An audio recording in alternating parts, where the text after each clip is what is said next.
Hello? Okay. Sorry about that, folks. I just realized I didn't turn on my mic for the last few minutes. Well, I'm just gonna keep playing.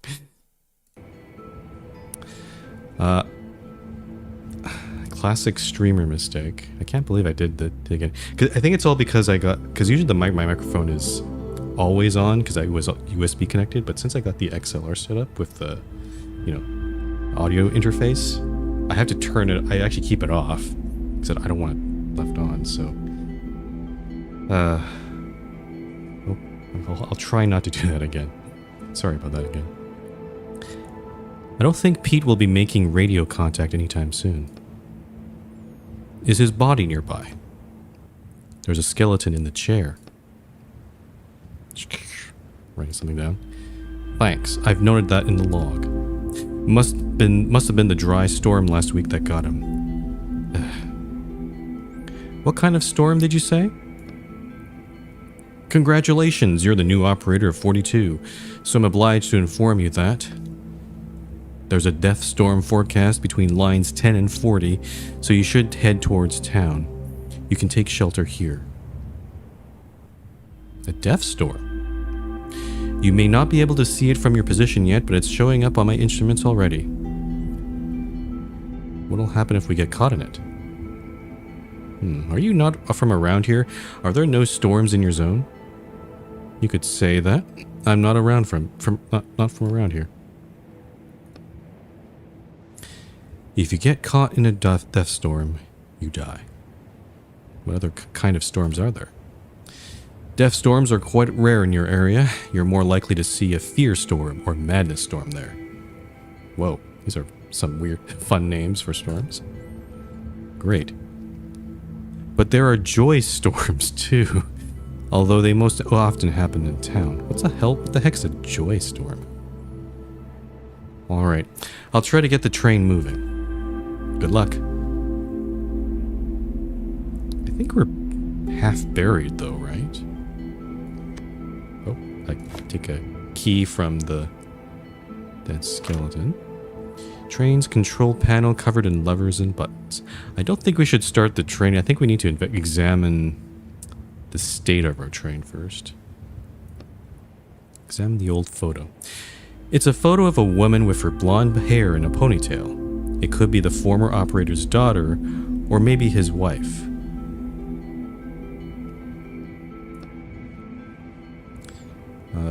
The train's... Okay, let's just go back to the panel. Alright. Can we go outside? Okay, so we're not buried. But we're definitely... Oh, it's in the middle of nowhere. What's this? Stuff? I like stuff. Metal and trash.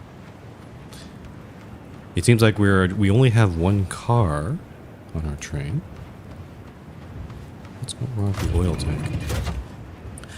Oh no. What do you see?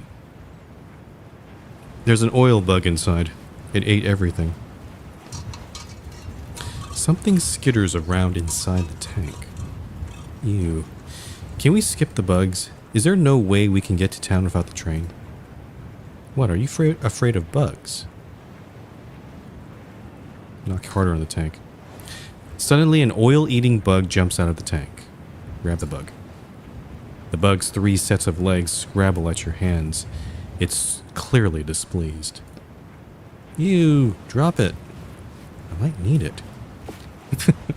You put the bug in the most secure pocket of your jacket. You doubt you'll actually need it, but you're enjoying Roderick's reaction.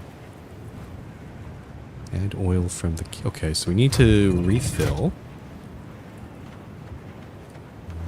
Let's go back inside.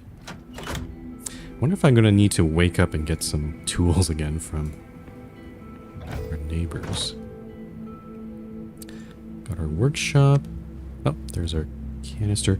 Jenkins' journal. Maybe something we need to read. A wooden crate, the kind that's easy to open with an ordinary crowbar, which I don't have. Can I make one? I cannot. I'm missing 3 crowbar parts. Is this something I can read? Either written in an unknown language or in really awful handwriting. An oil bug. A type of desert bug that likes hiding in machinery where it can feed on oil for weeks. I'm realizing I'm covering this up. Okay. I guess we'll just fill her up.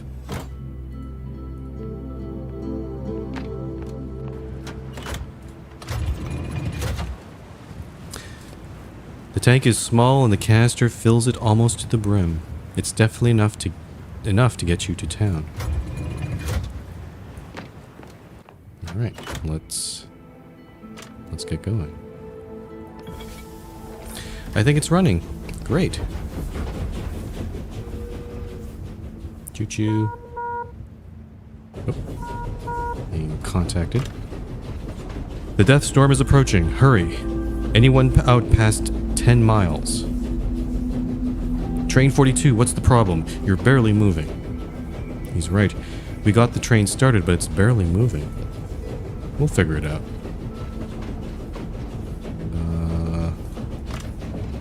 Push the handbrake, check the gauges. You see a bunch of gauges, most of which aren't moving. Check the fuel gauge. The fuel tank is full, but injection pressure is extremely low. We need to do something about that or the train will just stop.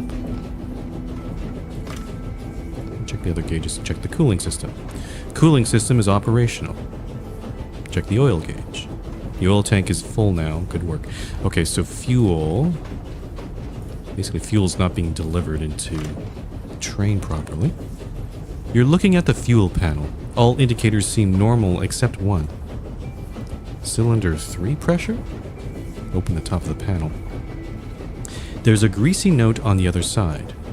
Read the note. Whoever gets this train next, I hope it's not you, Pete, you moron. The pressure in cylinder 3 has some stability issues. Sorry about that. Actually, no, I'm not going to apologize. By the time you're reading this, I won't care anymore. Deal with it yourself. Just kidding. Try hitting the panel that usually works for me. Good luck with the train. Whoever's writing this is very silly. Well, you should definitely be able to do that. Hit the panel lightly. Hit the panel with measured force. Hit the panel as hard as you can. Let's do measured force. That seems like a nice middle of the road shove. Something inside clangs. Something cracks. The train starts slowly picking up speed. Well, that wasn't so hard. Okay, radio. You pick up the radio. Great work, 42. I can see you're picking up speed. The weather has been all sorts of crazy lately, even here in town. Yesterday, a sorrow storm almost slammed us, and we haven't had one of those in 100 years. Do the storms usually miss the town? Of course. Only the joy storms make it here. The rest usually pass us by. Like someone's controlling them, right? You can almost feel Roderick winking at you. What could affect the weather like that? I don't know. This all started after our senior meteorologist died. Come on, ask him about the weather controller already. It's obviously in town. Hey, have you ever heard of a weather controller? A what? It's a device that controls the weather. Is this a joke? I don't think he knows anything. Yeah, I guess the senior meteorologist had the controller, and everything started getting messy after he died. We should ask about him in town. If only we had something like that. My God. We'd certainly be well off. Alright, I see you're pulling in now. Good luck in town. Until next time, jokester.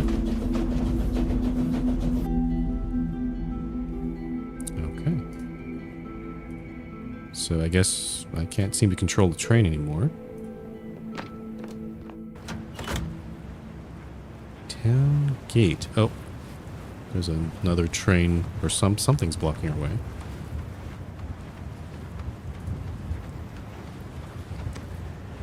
A guard is trying unsuccessfully to open the door of the train. He notices you. Hi there. He glances briefly at your face, but apparently decides not to ask about it. This guy here is causing a little traffic jam at the gate. Poor man got caught in the fear storm on his way here. I'm not getting anywhere with him, but I have to make sure everyone is in town before the storm comes. Can we leave the train here and go into town? Leave the train? Are you out of your mind, my guy? I don't think that's acceptable here. I'll try and talk to him. Go ahead and try, but be gentle. It's not the poor guy's fault what happened. Let's see. Hey friend, you there? Yes? Calm down. No, I'm from train 42. Jenkins? Is that you?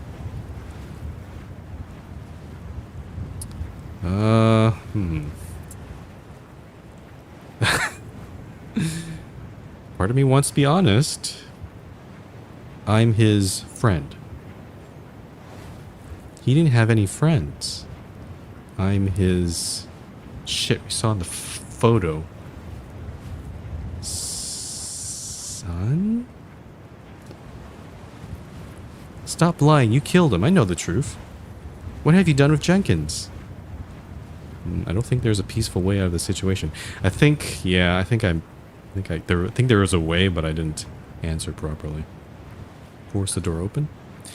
You lean your whole body into the door. You hear the mechanisms inside start grinding against each other. Just a little more. Come on, push. I think the lock's open. The door easily slides to the side. A thin man is sitting in the corner of the locomotive, arms covering his head. Let the guard deal with him. You step away from the door and motion to the guard. Hey Max, how you doing? Come with me. Easy now. What if there's going to be consequences of us later on from that encounter? After a few minutes, he leads the man out of the locomotive and he disappears behind the town gate. Good thing that guy didn't see your face. The guard comes back. He looks pleased. Hey, thanks for the help. I took Max to the infirmary. They'll look after him. Will he be okay? Probably not. People can't usually go back to a normal life after a fear storm. They won't transfer his train yet, but stay in town if you can. You may be able to pick up some of his stuff when they sell it off. Well then, I'll move his train along and then yours after. In the meantime, go up to customs and get your paperwork straight. Okay.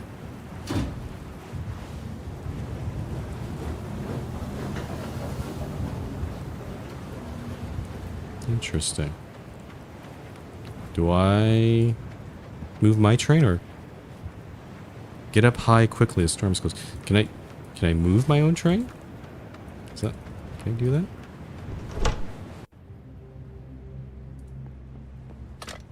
Start the train. Why start the train now? We're already at our destination. Oh, okay. I guess the guard will actually deal with that for us. Though we are missing. I wonder if it was possible to get a crowbar earlier, because there's still a thing to a box in there. So that's the tunnel. Guess I have to go up this way. Ah, classic Papers, Please-esque customs gate, or like the one we saw in Dimhaven a little bit. Let's look at the maps here. These look like different maps of the area.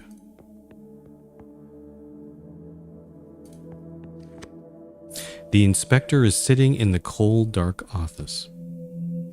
He looks up at you and in a bored voice says, "Train number 42. The inspector digs through some papers.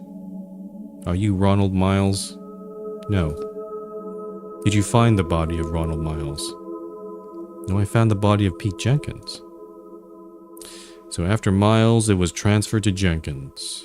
He writes in his notebook. And now, the inspector looks up at you. I didn't kill him. I'm not interested in that. What is your name? My name is... let's go with Bob. Just Bob? Bob's... Yes. I'll write that down.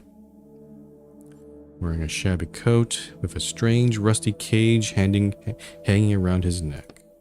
It's not shabby. His face... He looks at you, then looks down again. Is apparently disfigured. Ho ho ho. You're too good looking yourself. The inspector doesn't react. Here's your ticket. He hands you an old yellow ticket, which looks like it's been passed around for years. 1 standard town visit, 2 hours. Can I stay longer? You must sell all possessions belonging to the train's former operator before you leave town. Make that your top priority. I thought they were mine now. The inspector looks at you silently, trying to understand whether you're joking or you really don't know how things work around here. The train is yours, the possessions are the people's. And what happens if I can't sell them all in 2 hours? The items will go to the people. Okay, thanks. Go on through. He opens the turnstile.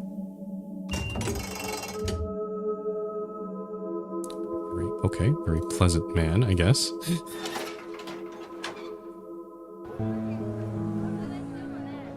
Oh, this is a town proper. There's a lot going on here. Okay. This feels like just as complicated as and detailed as the magic school book.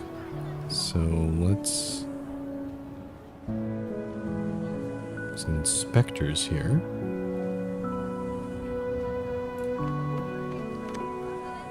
A young woman is talking to one of the travelers who passes her a strange half-empty bag.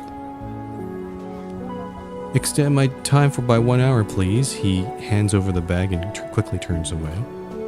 Hold on. The man freezes, tilting his head. Just who do you take me for? There's not even enough sand in here for 15 minutes. She shakes a small pile of red sand out into the palm of her hand. Are you up to your old tricks again? Do I need to call the guard? No, please, 15 minutes is fine. Let me just catch my breath and I'll be on my way. The man slowly retreats. He looks extremely tired. The woman turns to an empty hourglass in one of the niches on the wall. Damn beggars. She pours the sand from her hand into the hourglass.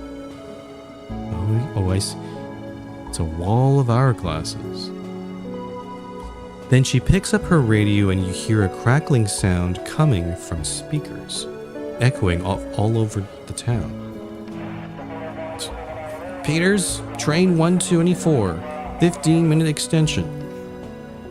She puts the radio back on her belt and then reaches out a hand to you without looking. Give her your ticket. Okay. Yellow. She takes out a new hourglass and pours in it. Oh, I see. There. This is counting how much time we have. Hopefully we're not actually... I hope it's not actually real time. Like, I think eventually we will probably run out of time or something. She takes out a new hourglass and pours in enough red sand to reach the second mark on the side. Then she puts it in one of the empty niches on the wall. 2 hours starting now. Good luck in town. Thanks. See you. Let's see. Alright. Oh, honestly, actually, I just realized these are all trains. They're kind of little residences. This is kind of quaint. I like this. It's a literal train city. An inspector is standing by the train. His assistant is inside, rummaging through possessions. Oh, you again. The man you encountered at the town gate recognizes you. Is everything okay? This is that guy's train. What was his name? Max, I think. Max, is he doing better? We can sell this, you hear from the inside the train. I'd say there's enough to live on here. We'll split it up, I think. Max is resting right now, and we're keeping an eye on his stuff. We look over his shoulder into the train car. Don't look in there. You know what? He hesitates for a moment and reaches into his pocket and takes out a bag of sand. Take this. You're a good guy. You helped Max. Let us take care of things here. Is this a bribe? So I help Max and you rob his train? Max won't be going anywhere anytime soon, and this stuff could be useful for the town and for us. Oh, can we play hardball here? 2 bags of sand. The inspector's face changes. Don't get greedy. Do you want us to look into why you're riding Jenkins' train? Don't get involved in this, okay? We only have 2 hours. Fine. Now get out of here. Don't interfere. The inspector turns around and loses interest in you. Okay. I'm starting to get a sense of how this little society works. There's a melon seller. This merchant is desperately trying to get your attention. His smile reminds you of late stage insanity. Hey man, hey, come over here. You got any sand? No, I'm looking to earn some myself. Oh, well, I can't help you with that. I've been selling my heart out, but I still don't have enough sand to fix my train. You look at the melon seller's train. There are a lot of things in this world you would call run down, but everything you've seen up until now is sparkling clean compared to this train. And my time's running out. I have half an hour left in town. All because of those damn guards. They gave me a penalty, those dogs. What am I supposed to do? My wheel is busted. You notice the train's front wheel is sitting at a 45-degree angle. He doesn't need to worry. With a wheel like that, there's no getting that train out of here in any case. I should get going. Okay. I don't know if we'll need to buy a melon at some point. Woman doing laundry. A middle-aged woman is resting on the stoop of her train. A basin of laundry, children's clothes sit at her feet. She stares at your train for a moment. She sighs and then leans against the train door, which buckles slightly under her weight. So you're from train 42, huh? She grabs a cigarette and takes a drag. Did you know the previous operator? Jenkins, yeah. He was my husband. She gets up heavily and starts hanging the laundry, as if nothing had happened. I'm sorry. Are your hands clean? I think she's referring to laundry. Take off your dusty gloves. Pass me the clothes. She nods at the basin and the diapers inside. Her nod sends ash flying from her cigarette onto a pair of men's pants hanging on the line. And her pair of children's pants. You take off your dusty gloves and pick up a pair of white children's pants. You glance at your hands for a moment. This is the first time in a long time that they've looked human. All that's left are the thin scars striping across your palms. They probably won't ever fade. Where did he get these scars? The woman takes the pants from you. Hand her a sheet from the basin. She shakes out the sheet and throws it over the line. What's your business in town? Got stuff to sell? She blows her cigarette smoke upwards to keep it off the sheet. Yeah, your husband's possessions. Things. Just random things, nothing interesting. The woman ashes her cigarette, and you see her glance quickly at you as she takes the sheet. So Jenkins' possessions, do you need me to...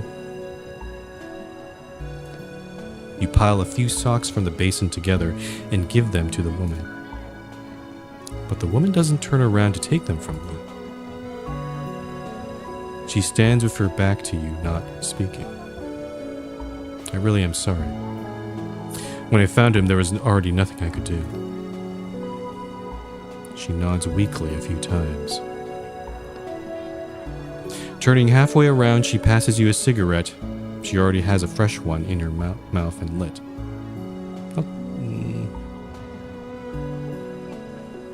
I'll be polite here, though. I don't know. Is it? My head is made of paper. Is this a good idea? I don't know. You sit on her train stoop. I found a journal on his train. I guess it belongs to you now. Customs won't let me just give it to you, but I'll figure something out. She smiles. A journal. Jenkins didn't know how to write. He probably robbed or killed someone. Those aren't his things. These thoughts seem to have put her in a better mood. As she finishes her cigarette, she packs up and heads inside her train. A child's joyful laughter greets her. Okay. One thing I will note about this game, in terms of the dialogue that's presented, sometimes you see... I think it's supposed to resemble what you see in a book, but unfortunately, they seem...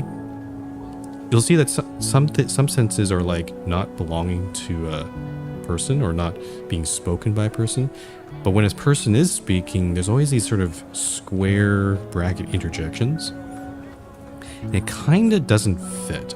I wish they did I wish they did a better way of presenting that. Like, the best example I can think of that I think would have worked better is like Esoteric Ebb. Because in that game, it's actually written in proper English, like, you know, what they're saying is in quotes and all that. So, yeah, I think they could have done a slightly better job with all this dialogue here. Or at least, again, not the dialogue content, but the presentation of it. Okay, so we have a crate that requires pliers. I'm having a feeling that it might be a bit difficult to get stuff here. But let's see here. There's a prospector. Hey, are you a digger? A what? A digger. My hearing is fine. I'm asking you what that means. The man looks at you without blinking for 10 seconds or so. You're attracting suspicion again with your unnecessary questions. I'm not a local. I'm not from here. You gesture at the town. The man continues to look at you without blinking. This is the only town on our continent. Possibly on the whole damn planet. Where the hell are you from then, if you're not from here? I left for a long time and now I'm back. But I don't remember anything. A digger is someone who digs up buildings in the desert. Do you know what the desert is? Or is there no desert where you come from either? Right, a digger. They just called them something different back in my day.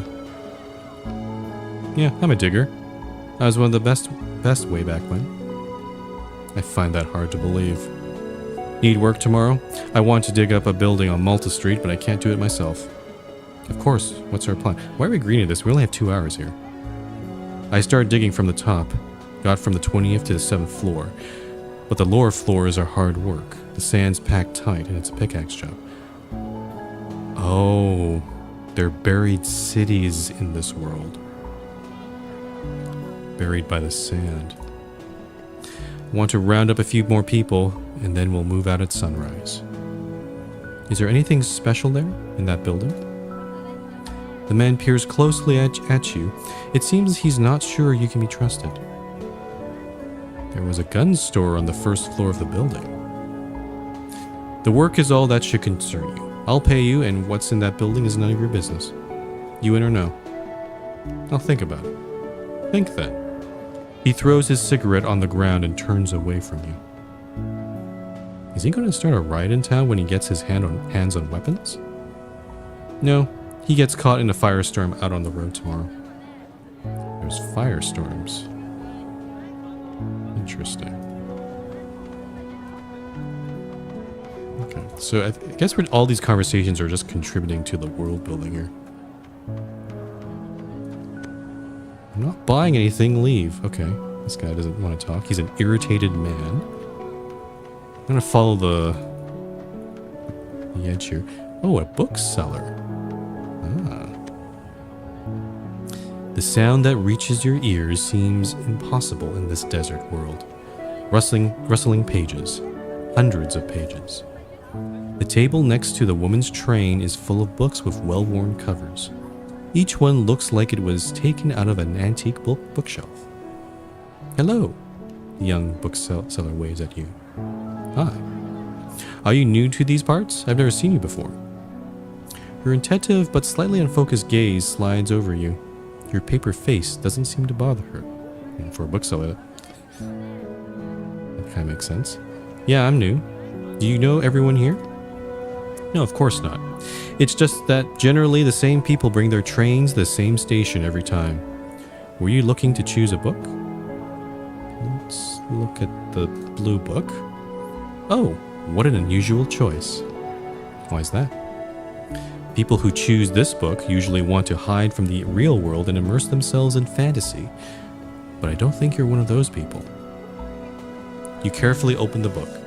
The binding is loose, and the pages, which are all different sizes and printed in different fonts, seem to be stuffed in at random. It only takes a moment for you to realize that you don't even know what the language it's written in anyways. Well, what do you think? Keep looking. Why are the pages and fonts all different? I knew you were new here. The pages are different because I sewed the book together myself from various pieces.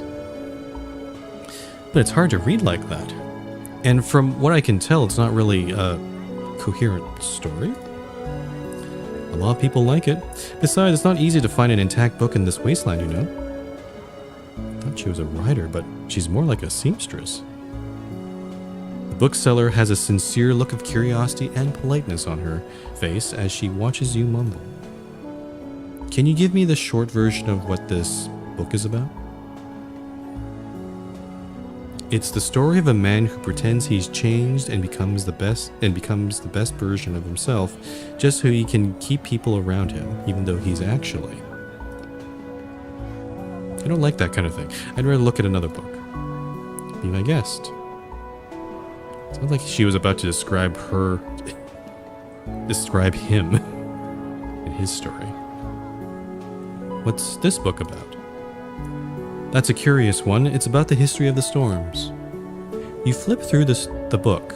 The letters swim before your eyes, not wanting to can't even read. Not wanting to form coherent words. Different fonts and out of order page numbers don't help you understand it either. Very interesting. Have you read it? Of course, I put the pages together myself. So really she's more of a bookbinder. But she's not binding them coherently, it seems. I have a few questions about this book. You take a good look at the bookseller. She seems quite friendly. Your questions are just begging to come out. Ask about the meteorologist. I bet the meteorologist helped you with this book, right? Yeah, right. He's never ever even set eyes on it. Everyone in town knows that our meteorologist wouldn't even read an article, not to mention a whole book. Why is that? He's young, inexperienced, and to be honest, not all that talented. I thought he was well respected. Oh, do you mean the old meteorologist? He was better. Even I shed a few tears when he died. Did he get caught in a storm? No, he died peacefully in his sleep. If only everyone could have such an end. And don't believe what they say in town about him being killed. It's all nonsense. Quite a lot of... I think this lore is going to be very helpforll for us when we start snooping around for the actual controller.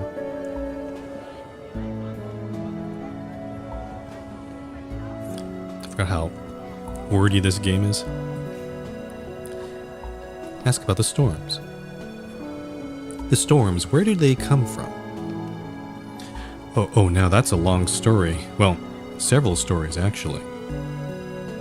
They'll tell you all kinds of stories about the storms in town, but the truth is they're fallout from an ancient war. Well, that's not exactly the truth. It's just my theory. I see. There's a little bit of fallout. Speaking of fallout, like of the Fallout universe, like it could have been a nuclear war or of some kind, and all these deserts and storms popped up. Let's ask about the weather control. I've heard someone might be controlling the storms. Is that true? Nonsense. Controlling them with what? Some kind of device? But where would they get it? Do you think the old meteorologist would know something about this? Well, if anyone did, it would be him. The old meteorologist was on good terms with all sorts of mechanical things. I see. And finally, let's show her Jenkins' journal. I have something that might interest you. The bookseller tries to look uninterested, but you see her fingers trembling as you hand her Jenkins' journal. We sort of heard from the wife that this may not be his journal. It might be something he just nicked off someone else. Notes. Interesting. Yes, very interesting. Are these someone's memoirs? Wow, this is an absolute treasure trove. Have you read it? I thought it was just the old train driver's journal. Let me read some of it to you. Don't bother, I just want to sell it. I'll buy it. How much do you want for it? Etienne's being kind of dismissive here. It might be relevant. You look appraisingly at the bookseller. She's definitely hooked. Time to collect some sand for your work. Something tells me 10 bags of sand is probably too much. Let's go for 5. 5. Oof. I'd be glad to give you 5 bags of sand, but then I'd have to leave town right now. And I still have so many books to sell. Would you lower your price? Okay, fine. 2 bags. Well, I wasn't planning on spending so much, of course, but that's a fair price. It's interesting, I guess she has to go run over, take her sand out of the hourglass to pay for this. And if she runs out completely, she has to leave town. The bookseller disappears into her train and returns with 2 bags of sand. Oh, she gets the sand from inside. They have yellow letters in a language you don't know embroidered on them. This is for good luck? Yeah, thanks. You should have found out what was in that journal. It might have helped us understand this world better. I thought you could help me with that. Haven't heard much useful advice from you recently, by the way. Okay. So, in a lot of previous chapters, it was pretty clear, like the item that we were going for, it was pretty clearly presented. Like, we went to the magic school, the wand was actually right there, but it got stolen. But at least it was presented like we know where it is. And other chapters, were kind of like it was pretty clear what we need to do. This one seems like the weather controller, we're not even sure if it's an actual item. Like it could even be like an ability or a concept, I'm not sure. Oh, there's an angry man in the corner here. Open suitcases are strewn around the train car. A man is washing something in a metal basin full of dark red water. He's washing so intently that you hear the fabric ripping. He has an impressively large fang from some unknown animal hanging around his neck. He stops washing and shoots you a mean look. A cage around your neck? Is that some kind of new trend? You hear the clear dislike in the man's voice. Let's just keep going. We don't need any more problems. Is he washing out blood? Who cares? We're just passing by. Keep going, keep going. Maybe I should tell, hey. Suddenly you feel a powerful yank down your neck. You look down and to see the man's wet hand grabbing Roderick's cage. Uh-oh. I had a trendy friend once, already bragging about his sandbear fang. Damn it, you grab the cage too and pull it towards you. But I taught him some manners. One punch, two. He looks at you with bloodshot eyes and keeps trying to pull the cage towards himself. The cage's hinges start making an unpleasant crunching sound. Or is that your neck? Try and knock him off his feet. The man easily dodges your attack and pushes you away from him. It appears a real fight is about to start. Here we go. Oh, I have no healing. I haven't picked up anything yet. Okay. So a strong hit is coming, which is probably going to be 2. I can stun him and make him change his stance here. I think I'll do that. Let's do that. Because we can apply some confusion. Okay, it's still it's a strong hit. That's not what I want. Let's try shield. Okay. Is he just gonna strong hit over and over again? Because I could just shield for days here.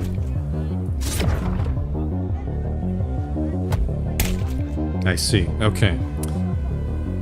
This might be more of a rough and tumble situation, I think. Uh-oh. I also don't have any healing. Shit. This is actually kind of bad. Let's slash. He's gonna hit me for 2. That's bad. I think I just have to slash him down. Okay. Fortunately, I have 1 damage here, so I can just drain him here and get some ink back. I'm at 1 health right now. The man flies into the basin, which turns over with a crash, splashing its contents onto the ground. What a sick bastard. Are you okay, Etienne? Next time, you're going in my pocket. Or even better, walking on your own 2 feet. Breathing hard, you carefully touch your neck. The string left an impressive welt on the back. I know it's none of our business, but we can't just let that psycho roam free. Look for rope.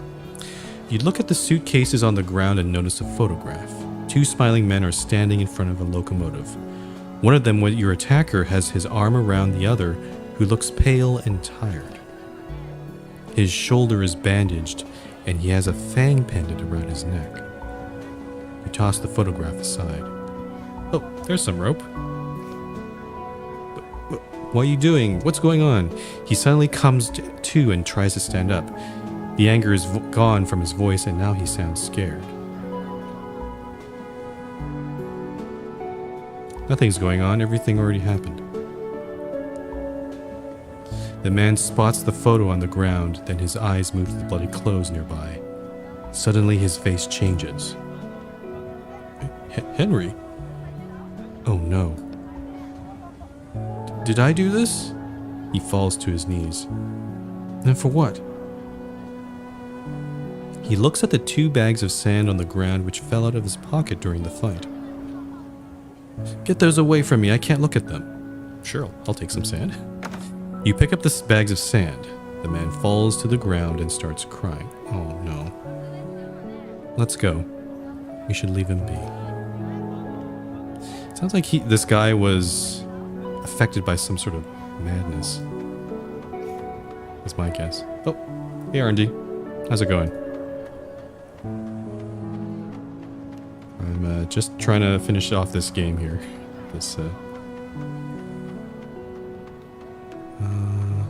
I only have 1 health. I don't have any food.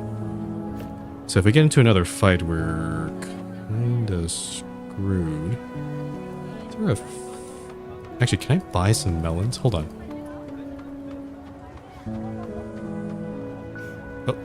Oh, whoops. I didn't want to click that guy. Yeah, no, I'm just vibing here. just, just playing here. Nothing much going on. Though I won't be able to stream for I'm only doing 2 streams this week, so today and tomorrow. Doing some other stuff later in the week. The man's sleeve bears the letters CS next to an hourglass symbol. And you are You keep looking at the letters CS, trying to think of what it might stand for. Customs service. From the customs service. I just finished going over your stuff in here. Oh. He took all the stuff from the train we got in here. You need to sell everything that belonged to Jenkins before your time in town is up. Anything you don't sell will be confiscated when you leave. Yeah, they warned me about that already. And that, he points to Roderick's cage. That's mine. Can I see the tag? He leans closer. I don't have any tags. An item with no tag belongs to no one. If it belongs to no one, then it's not yours either. Sell it, he writes, something in his notebook. What the hell? I'm not selling my friend. He reaches for a radio on his belt and then looks at you questioningly. Kula, let's try to solve this peacefully.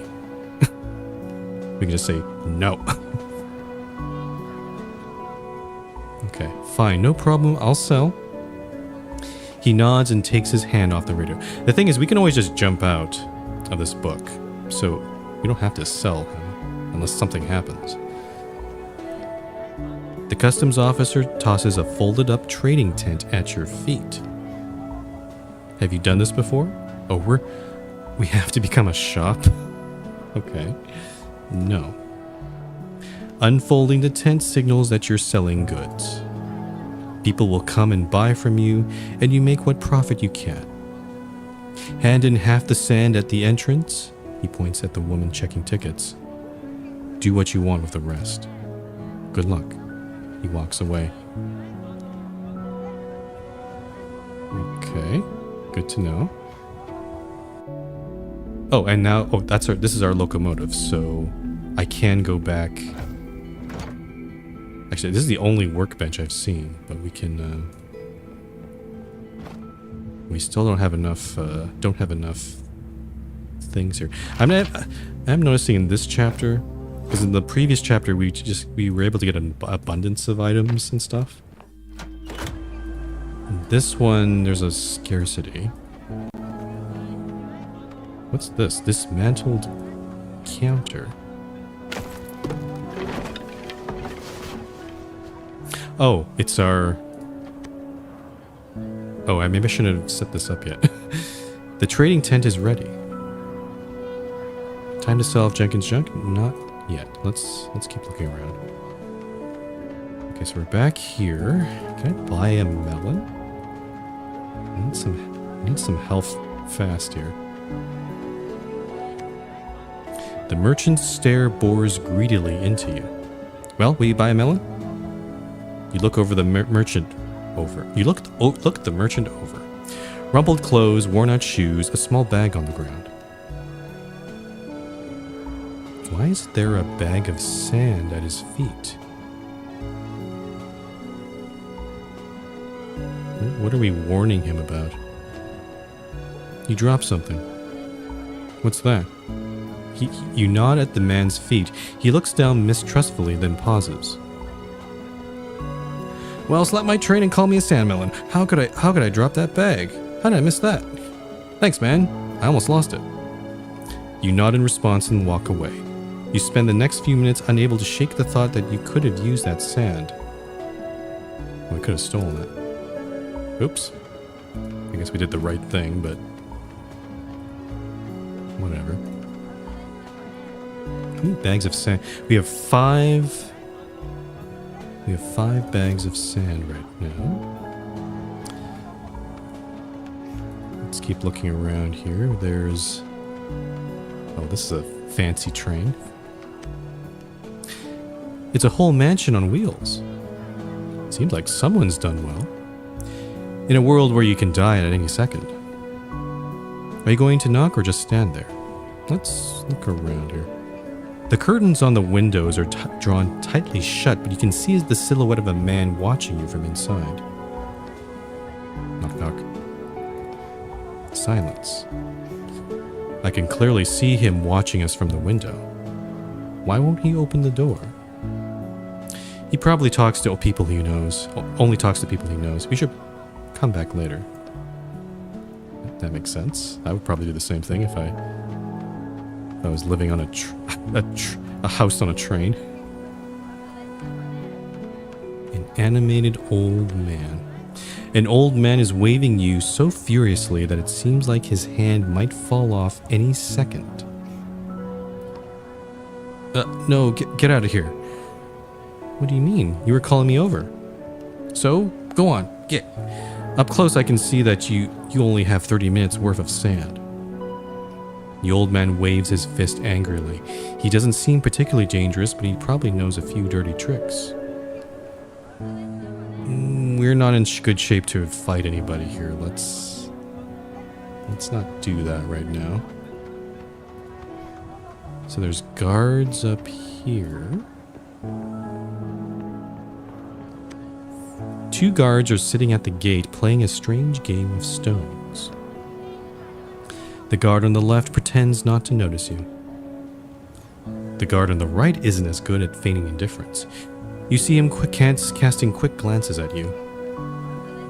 What do you want? What are you guarding?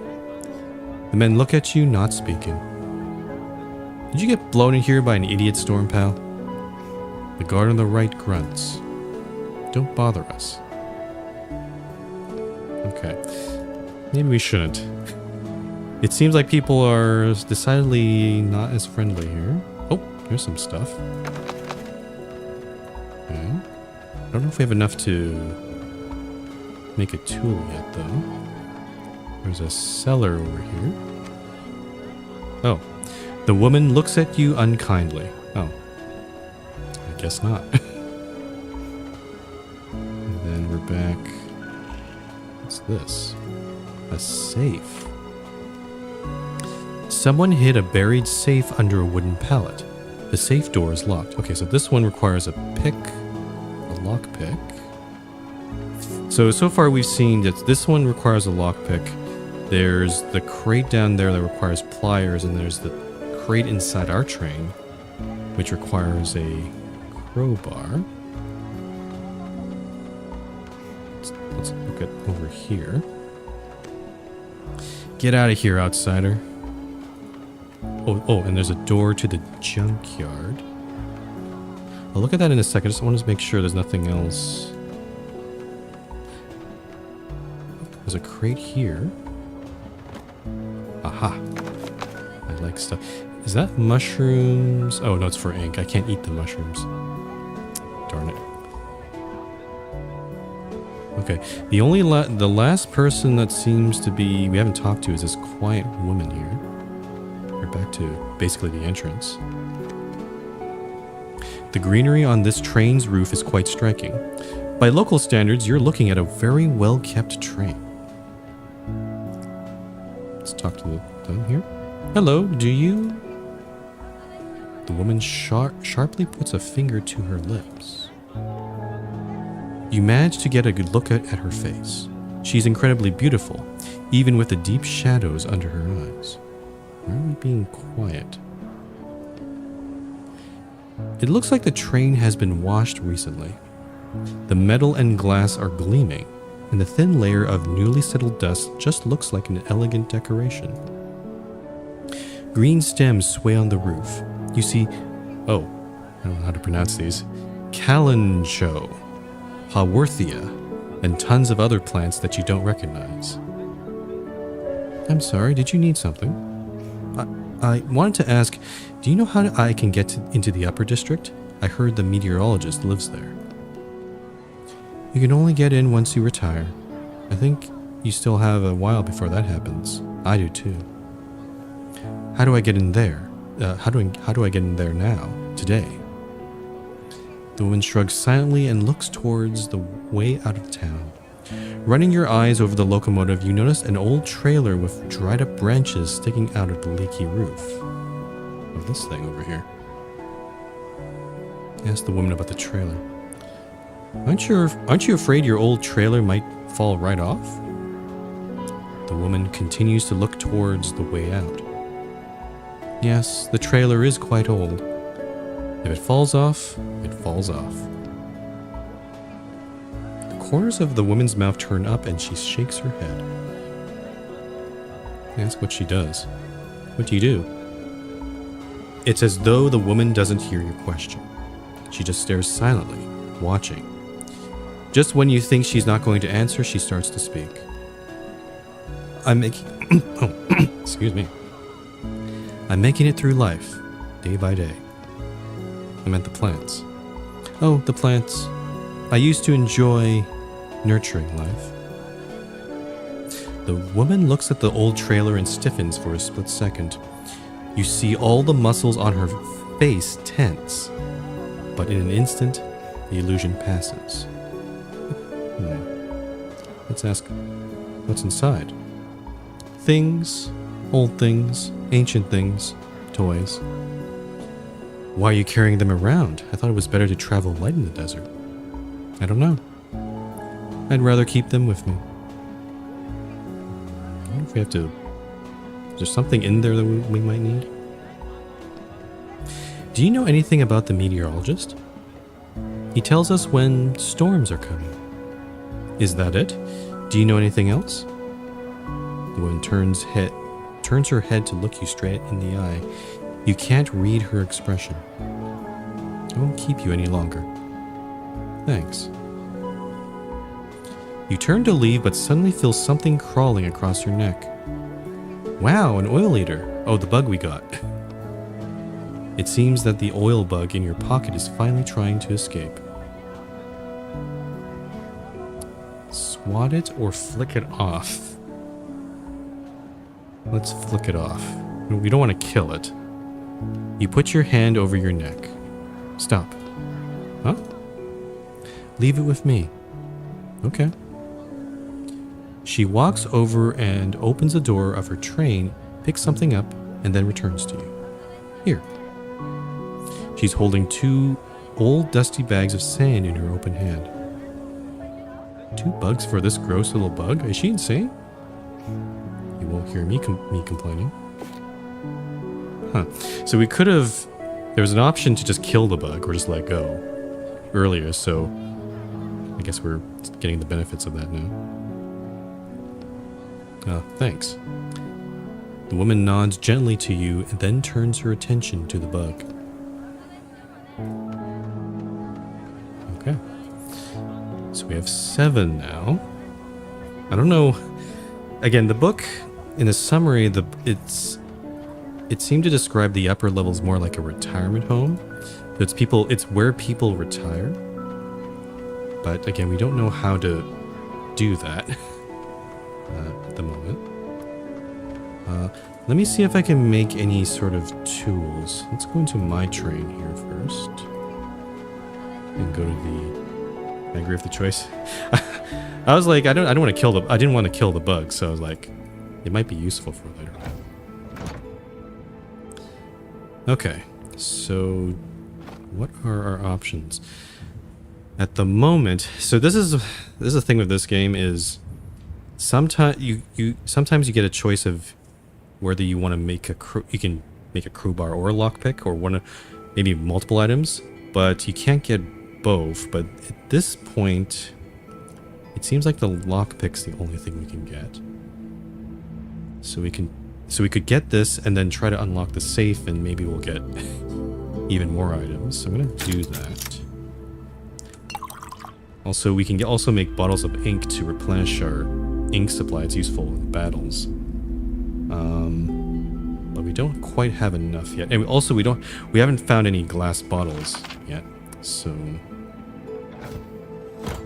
guess we'll have to... I'm guessing the junkyard might have more items there. Okay, my lockpick in hand. Pick the lock. With all your experience picking locks, the safe door swings open in just a few seconds. Crowbar parts and books.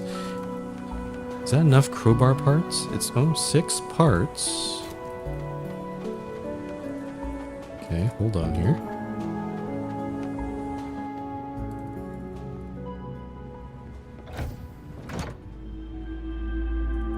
I should have enough for a crowbar. Yep, there we go. And oh, and then also we got these books. We can, so we have 160 ink, but still no glass bottle. And now I can use the crowbar on this crate. You successfully opened the crate. Oh, there's sand in here. Nice. So we can extract those jewels. So the last, I guess, tool that we need are these pair of pliers. We need tools. We have enough pieces of metal, and we need rags. Okay. I need food. I guess it kind of makes sense that we don't have food here, because we are living in a desert. But I'm a little worried that if we get injured or there's another fight, we will not last long. Town junkyard. Oh, I see an old TV there. There's definitely hints that this used to be a modern society. Oh, there's our rags. You see a tall woman digging around in a pile of scrap metal. She picks up something that looks like an old computer case, then rakes out the microchips and wires as if they were parasites on a ripe piece of fruit. She tosses the cleaned out computer into a pile to your left. Did you want something? Oh, she has a portrait. She picks up a new one, not paying any particular attention to you. Do you need any help? She looks at the pile of scrap metal she still has to go through. For money. Actually, for sand. The woman smiles. I'm getting paid pretty well for this. I don't want to share my earnings with anyone else. Who's paying you? Do they have more work? But maybe something a little less dusty. I'm not sure. She looks you over from head to toe. I'll just stay. I can stand up straight and puff out my chest. I'm not going to do that. I'll just be myself. I don't think they'll have any use for you. But you can go ask Mr. Nariano yourself. He lives in the middle of the square. Oh, that guy in that train who didn't come out of his house. Nariano. Got it, thanks. She responds with a sour smile. You got a lot of computers there. Yep. Oh, she knows what they are? Usually... That's interesting. I was kind of expecting, like, since this is such a, like, post-apocalyptic society, maybe they'd forgotten what a computer is, but... I guess maybe when we go into the upper district, maybe they are still using computers. I guess that would make sense, because if they have something like a weather control, it probably has some sort of computer-related stuff with it. She's concentrating hard on her work. Where'd they come from? She gives you a quick glance. Jenkins brought them in a week ago. He dug up a whole warehouse full of electronics. Oh. So Jenkins was the guy... That's the train that we came on, that's his train, but his basically his dead body is just sitting in the front of the train there. Was Jenkins a nice guy? Was. Oops. Uh-oh. Oh. Did I say was? I meant to say I heard he's a nice guy. No idea where you might have heard that. But definitely not in town. He's a real jerk. I hope he dies. Well, speaking of that, how do I get into the upper district? Do you know anything that might help? I don't know anything. I don't think I believe her. She smiles slightly. What's that pipe? What's that pipe on the wall? Where does it go? Oh, I thought he was referring to some other pipe. Pipe on the wall? I don't see one here. It's a secret. She gives you a quick glance, then continues ripping apart the computer.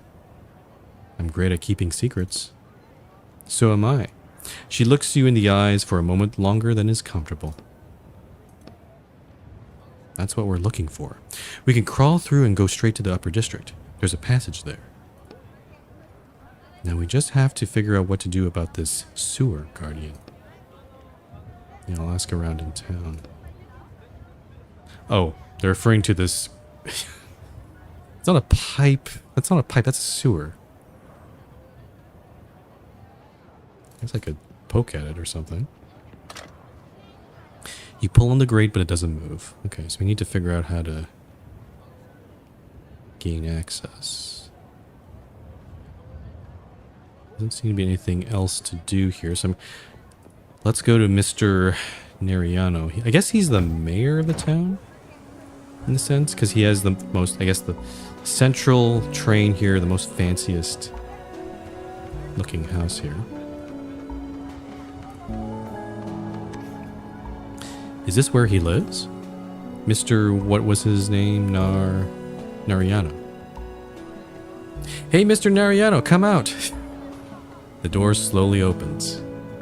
A middle-aged man appears on the doorstep.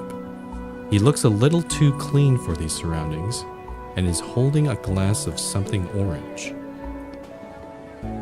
Ooh, orange drink. He squints at you from the doorway, apparently not trusting you enough to talk face to face. Good day. He assesses you silently. His gaze runs quickly over your clothes, pausing at the cage around your neck. He doesn't pay any attention to your face at all. The stranger leans against the door, finished with his assessment of you.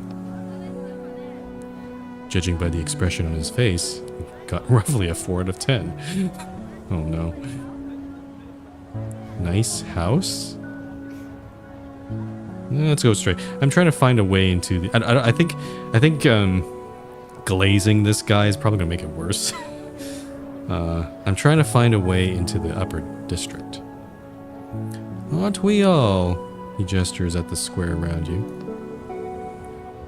I don't plan on living there. Just to take care of one thing. That's it. I don't think this guy cares for nice. Yeah, he's definitely very standoffish. One thing. What could there possibly be for you to do there? He sips from the glass. Oh, okay. So we can tell we're here. So we're here. The truth is, we're here to get the weather controller. But is he the type of guy to discern lies? I'm also not sure what kind of lie we're gonna make. We could lie very badly here.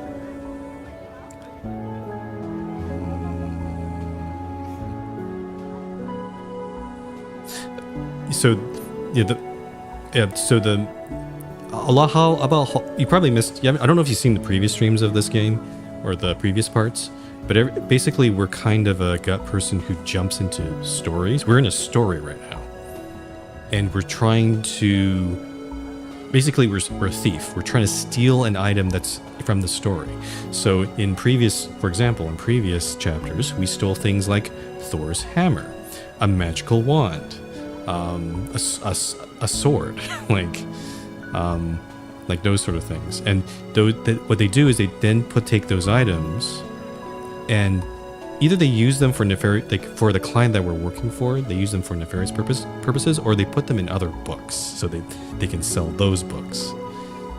So in this particular chapter, we've been hired to look for a weather controller. We don't know what it looks like.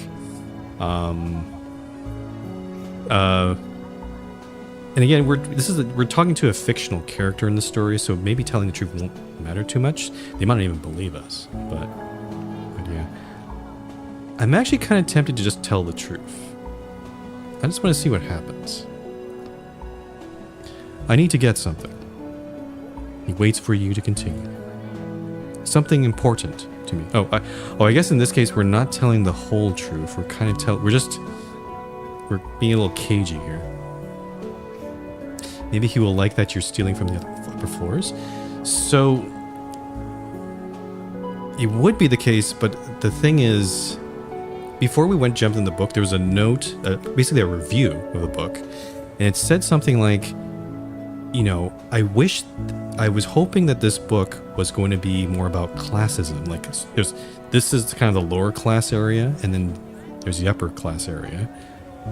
But what the review said was, it's actually, the upper class area is more like a retirement home. And the reviewer was actually kind of like, and they said they were immensely disappointed by that, because it makes the book, apparently made the book a lot less interesting. So, yeah, maybe they might not have those sort of negative feelings about the upper class area as much. How important. He gestures for you to continue. Ooh, a man of business. I'd say about... You look in your pockets. Oh, we're gonna bribe him with sand? His parents might be up there? Well, that's true. Yeah, that's a good point. 1 bag of sand important. I don't think that's enough here. His face twists. 5 bags? He gestures again for you to continue. 7 bags, which is what we have. The man starts nodding, but his hand doesn't stop moving. I can answer 10 bags or 9.5 bags. Let's try to haggle a little bit here. 9.5 bags. He waves his hands furiously. 10 bags. Okay, never mind. Now you're speaking my language. I love it when a person wants something that badly. In a flash, the man transforms from a reserved aristocrat to a jolly businessman. He's that kind of person. Not a bad start to the day. Helping those in need, you might say. Ha ha ha. He steps forward and shakes your hand. I have things I can sell you. I have possessions I need to sell off. How about I give them to you and you lower your price? I'm a man of business, you see. Dealing with junk just doesn't fit my status anymore. I'm sure you'll find buyers among all the visitors in town today. Can you tell me where I can get that much sand? In our little town, people trade sand for either goods or services, or both. You just need to find what works for you. Okay. Good luck now. I'll be waiting for you. He bounds cheerfully up the stairs and, sipping from his glass, disappears behind the door. Okay, so we have a clear goal now. Oh, we're like 1 bag of sand away. Oh, shoot! If I just taken the bag from this melon cellar, we would be at 10. There's no way to maybe. I don't think we can interact with him anymore. The fruit seller is joyfully rubbing the bag of sand in his hands. Darn. So seeing that there's probably no way for us to... Actually, let me just double check here. We're missing tools, I think. Yeah, we can't make the pliers, unfortunately. So I'm just going to double check one more time, but I think we can't... We're missing some stuff here. Yeah, we do have the rags now, but we're missing tools. Okay, so we're not going to be able to open up that crate there. So it does mean that we're going to have to sell some of our stuff and maybe get a bag from it. Yep, start selling. You brush sand off the tent and notice passers-by starting to look over more frequently. What do we have to sell? Everything left in the bag. Some weird gas cylinders. Okay, so it's not our inventory we're selling, we are selling his stuff. Okay, so I don't have to sacrifice anything on my part. Empty. You sigh. Just put them on the counter anyway. You keep rooting around in the bag. Some rags and a cup. It does seem like, yeah, bags of sand seem to be this currency in these parts here. I doubt I'll even get 1 bag of sand for this stuff. Oh, something else. Some kind of map. It seems to be it's not any sand. It seems to be a very particular sand, like red colored sand. So not the sort of pale colored stuff that you see everywhere. Oh, something else. Some kind of map. Hey, I bet we can do something with that. You notice a customer approaching. Oops, excuse me. Listen carefully and remember this. The man is quite clean cut, probably from the upper district. Are you listening? Say that this map leads to something important, to treasure or whatever. What are you selling? The old man looks at the canisters, interested. Say anything, just push the map. Okay, we have to be a bit of a salesman here. So, yeah, okay. I don't like doing that sort of thing. Like personally, like IRL, but let's do this. Some might even call it a real treasure. The old man doesn't react. He probably hears the same story every day. Oh, this one's a tough one. I hope you don't mean these helium cylinders. He points at the cylinders on your counter. They're empty, by the way. Show him part of the map. Continue. What more can I say? No bags of sand and the map is yours. I can't just pour out 10 bags for a map that leads who knows where. It leads to treasure. Which treasure exactly? You tap on Roderick's cage. I'm thinking. A map to water? To a pile of sand? A pile of food? Shelter? Oh. What is scarce in this here? A map to more sand. A map to a shelter. Map to a water source. Thing is, I don't know what the water situation is for this place. Like, how do they get their water? Pile of food probably doesn't work here. Shelter seems interesting. Let's try shelter. You know about the shelter too? He ever so slightly looks around. Whoa. That's a very weird answer. Does he talk about something else? Huh?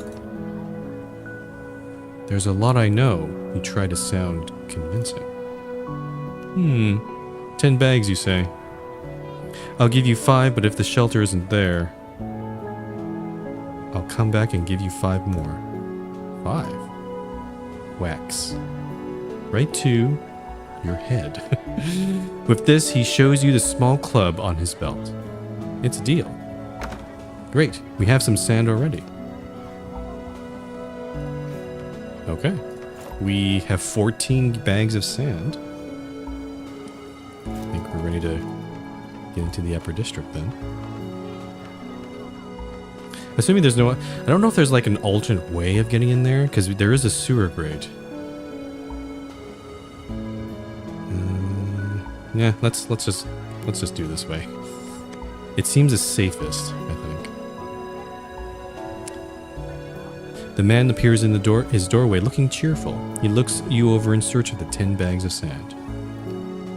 Here's your 10 bags. My dear friend, wonderful, wonderful. He jumps down from the entryway like an excited child. May I? He looks at the bags, ignoring you. Go ahead. Wonderful, wonderful. He counts out 2, which he hands back to you. Oh. Give these to Janine, the woman who does salvage work at the scrap heap. Tell her Mr. Narayano sent you. He scoops up the remaining bags and starts to head back into his home. Hold on, so it only costs 2 bags to get into the upper district and you're just keeping the rest for yourself? Just because you know this Janine? Truly is a pleasure doing business with you, my dear friend. Come back anytime. He disappears behind the door. I think we just got swindled. But hopefully, I mean, I have 4 bags left. Hopefully I don't need... Well, I guess we'll find out. I'm gonna see. I don't know if we need... I don't know if everything else is like super expensive over there or something. Okay. The woman has cleaned out at least 10 more computers since you were last here. The parts are lying next to her in neat piles. We do are a sucker.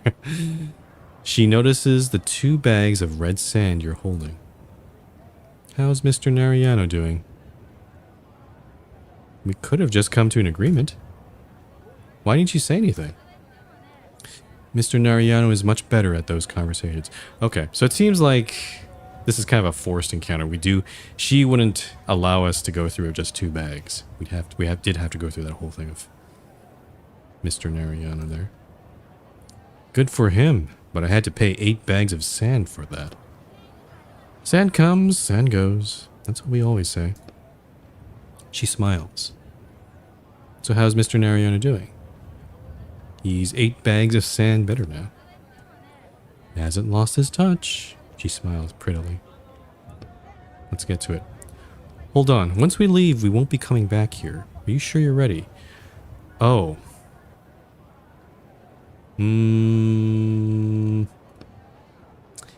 If the game is telling me that, that means...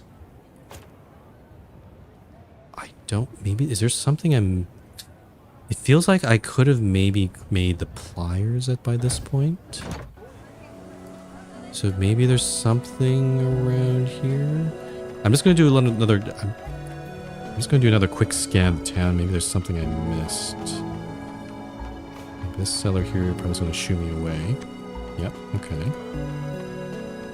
I talk with a quiet woman again. Okay, nope, she's playing with the bug. Can't talk with her again.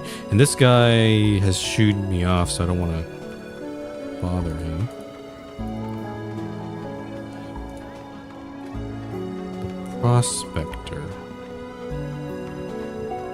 Does he have anything else to say? Nope. Can't do anything. So basically there's a crate here that I haven't opened yet because it needs a pair of pliers. It's shut by a very small but very strong chain. But I don't have pliers yet. So I'm trying to look around and see if I missed like anything here. We need cloth for pliers. For the handle, I think. Like the part where you grip onto. Tied up man, we've already done that. Surly. Oh, did I not talk with this lady? Nope. Oh, or no, she's oh, what's this? Opening in train. You're looking at a completely unremarkable train, but suddenly a loose piece of sheet metal at the back of the car catches your eye. Ah. Instinctively, you look around and then get closer. So first you're a fraud, and now you're a thief too? I haven't stolen anything yet. What do we have here? You feel around the side of the train. I do like the train designs. They are quite interesting.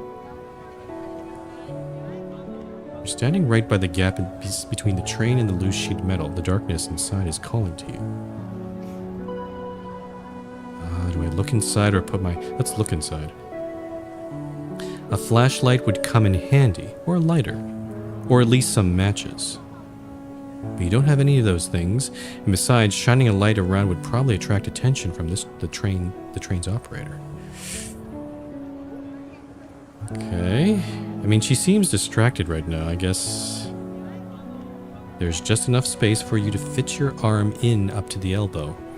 Your fingers slide over the well-oiled innards of the train. Something brushes against your thumb. Like a blind man, you feel around the small space inside the train until you feel the contact again. And again. And again. You finally manage to grab something elongated and hard. It's that interesting wording. It feels like a part of a pipe. Pull it towards you. On sudden impulse, you pull the metal object towards you. A gift from the belly of the train, a secret covered in engine oil. Oh. It's a bag of sand. After a while, it gets harder to pull, but you're not stopping now. You give one last tug. When it comes loose, you can't believe what you see. There's a bag in your hands. A thief, just like I said. I'll take it. You can't let such good fortune pass you by. A whole bag of sand, heavy and solid. It should be yours, since who else deserves such happiness and wealth? You put the bag of sand in your pocket. So we could have done this instead of selling the map, but whatever. We could have gotten the 10 there. But no tools, though, which is actually what I really wanted. I don't think we're gonna get it here. Yeah, I hope that stuff that's inside there isn't like super important, but I think we're gonna move on to the next part of the game here without opening that. So let's head over here. If you're ready, I'll open the grating. Let's go. You toss 2 bags of sand at the woman's feet. Let's get to it. I don't have much time. Oh. Shh. Train 42, your time is up. Prepare to leave town. I repeat. Oh, we're out of... So how this world works is you have a set time limit. Actually all the visitors in town also have time limits as well. Or at least most of them. So I guess we're just going to sneak into the upper part instead. We are leaving at least this part of town. Well, looks like you're too late. Is that a joke? I already paid you. The damn guards are about to come looking for me, and you're... She looks at you silently. Smiling. I'm kidding. Let's go. She clears away a small heap of scrap metal from against the wall to pull a lever there. Ah. I'd hurry if I were you. Thanks. The woman smiles again. It seems that the whole situation strikes her as comical. A little advice for you. Trust a bag of bricks. Huh? Trust a bag of bricks.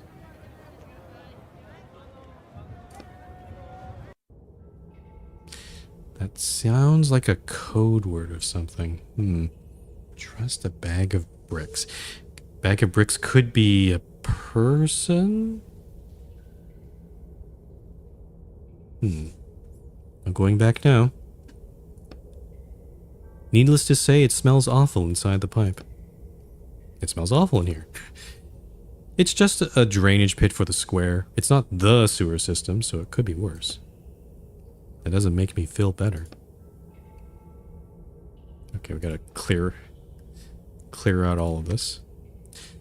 The way forward is blocked by a pile of trash, boards, and rags that almost looks like a barricade. Take it apart. I don't even know where to start. Let's take out the bags.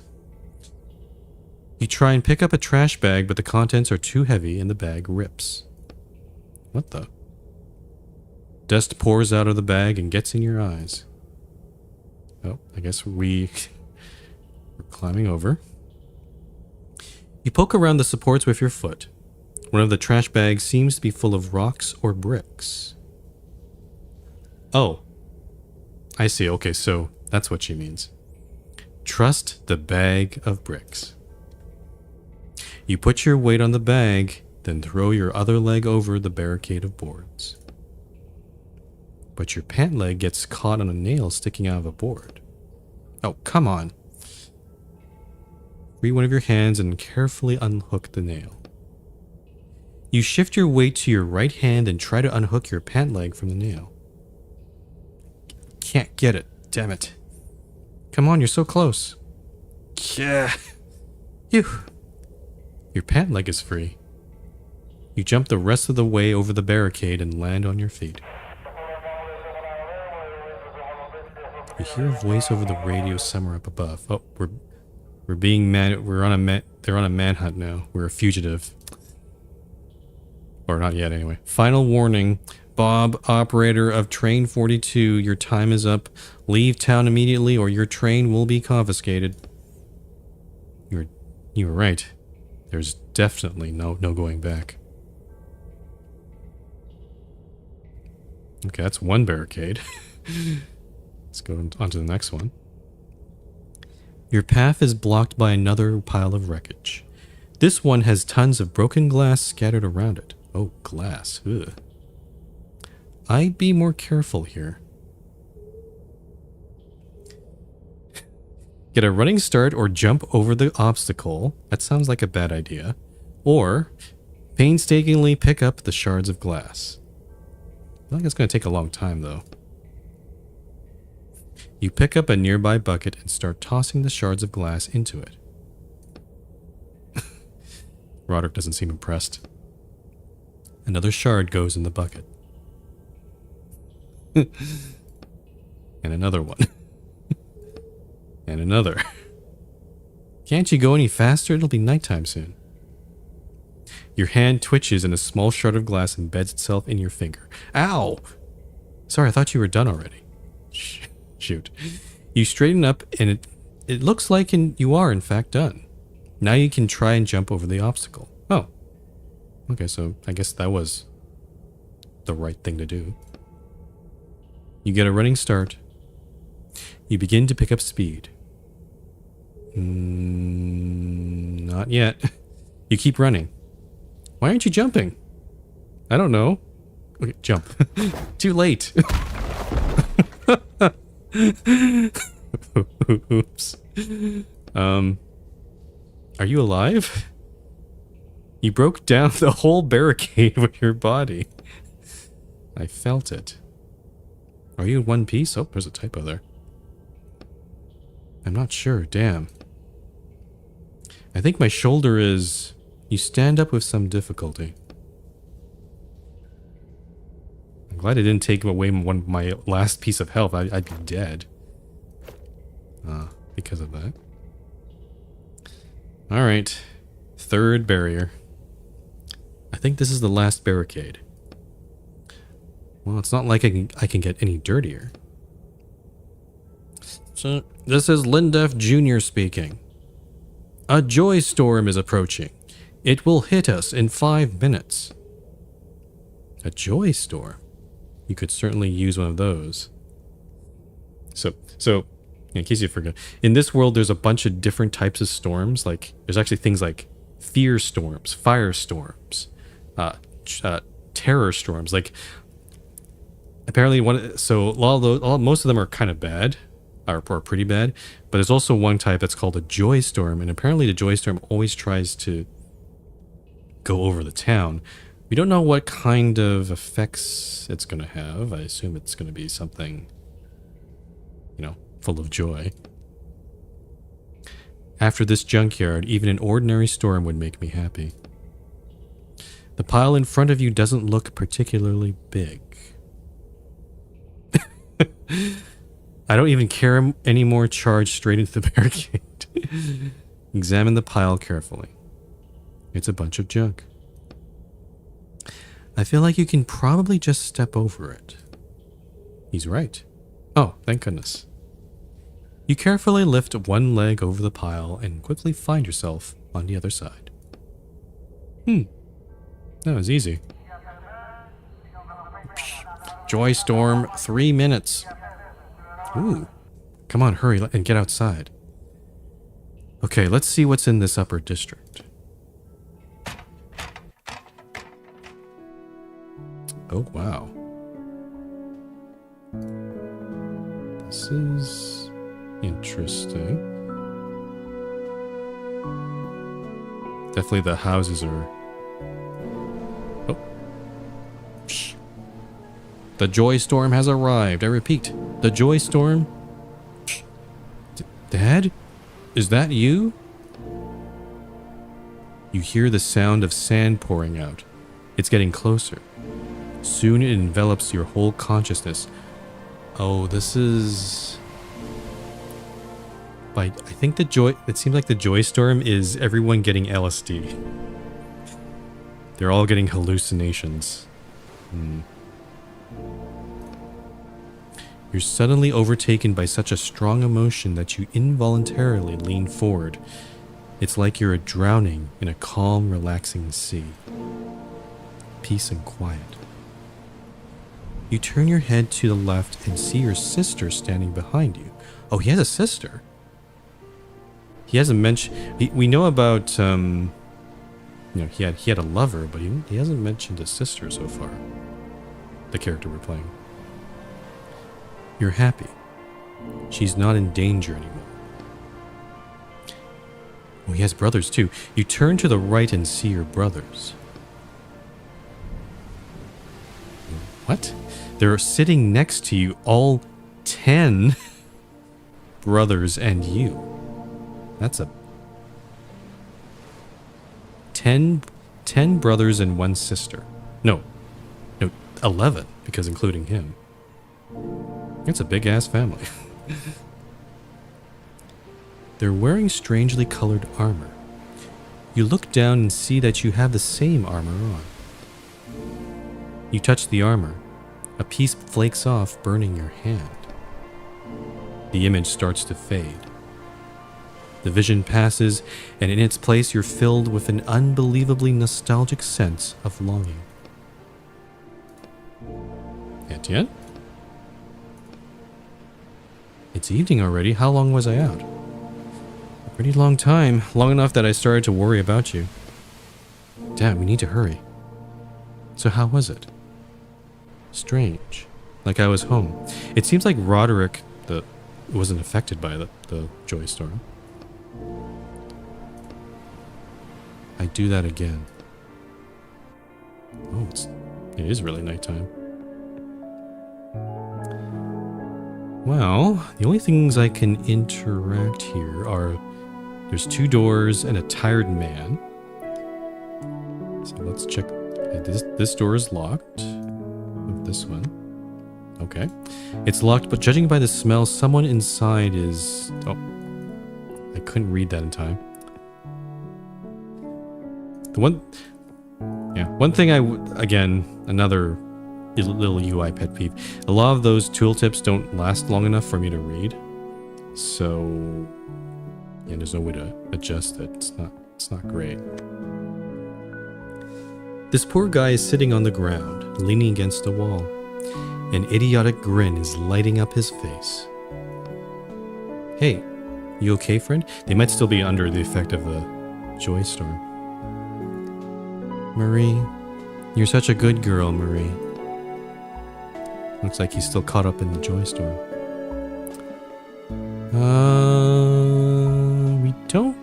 I don't think it's a good idea to do anything here. I think we'll just wait. 2 minutes pass. 3, 5. Finally, the man opens his eyes. Oh, need something, man? Thanks for not interrupting me. I really got caught up in that one. Okay, that was good. Hold on, why didn't your visions last so long when mine ended 10 minutes ago? Is this your first Joy Storm, man? Yeah, kind of. Here's some advice. Try not to move or look around too much. Concentrate on one thing, and don't use up all your strength at once. That helps the visions last longer. Ah, speaking from experience, I see. Okay, got it. So what was it you wanted? I'm looking for the meteorologist's house. Looking for the sail, huh? Head straight south to the square and then you should see the sail tent. But I wouldn't count on much there if I were you. Okay, thanks.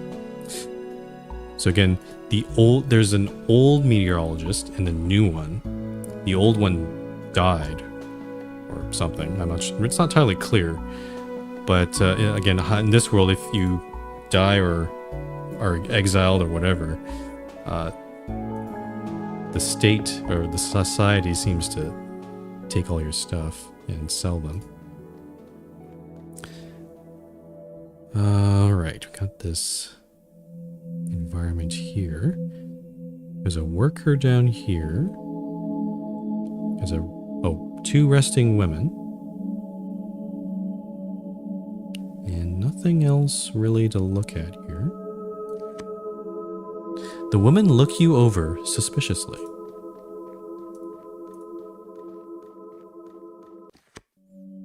The man hasn't come out of the storm's clutches yet. I see.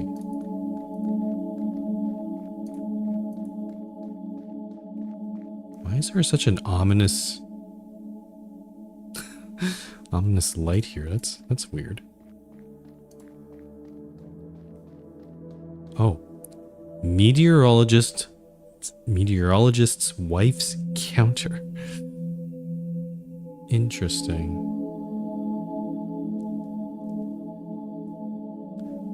There's really not much else to interact with. I guess we just go straight to the counter.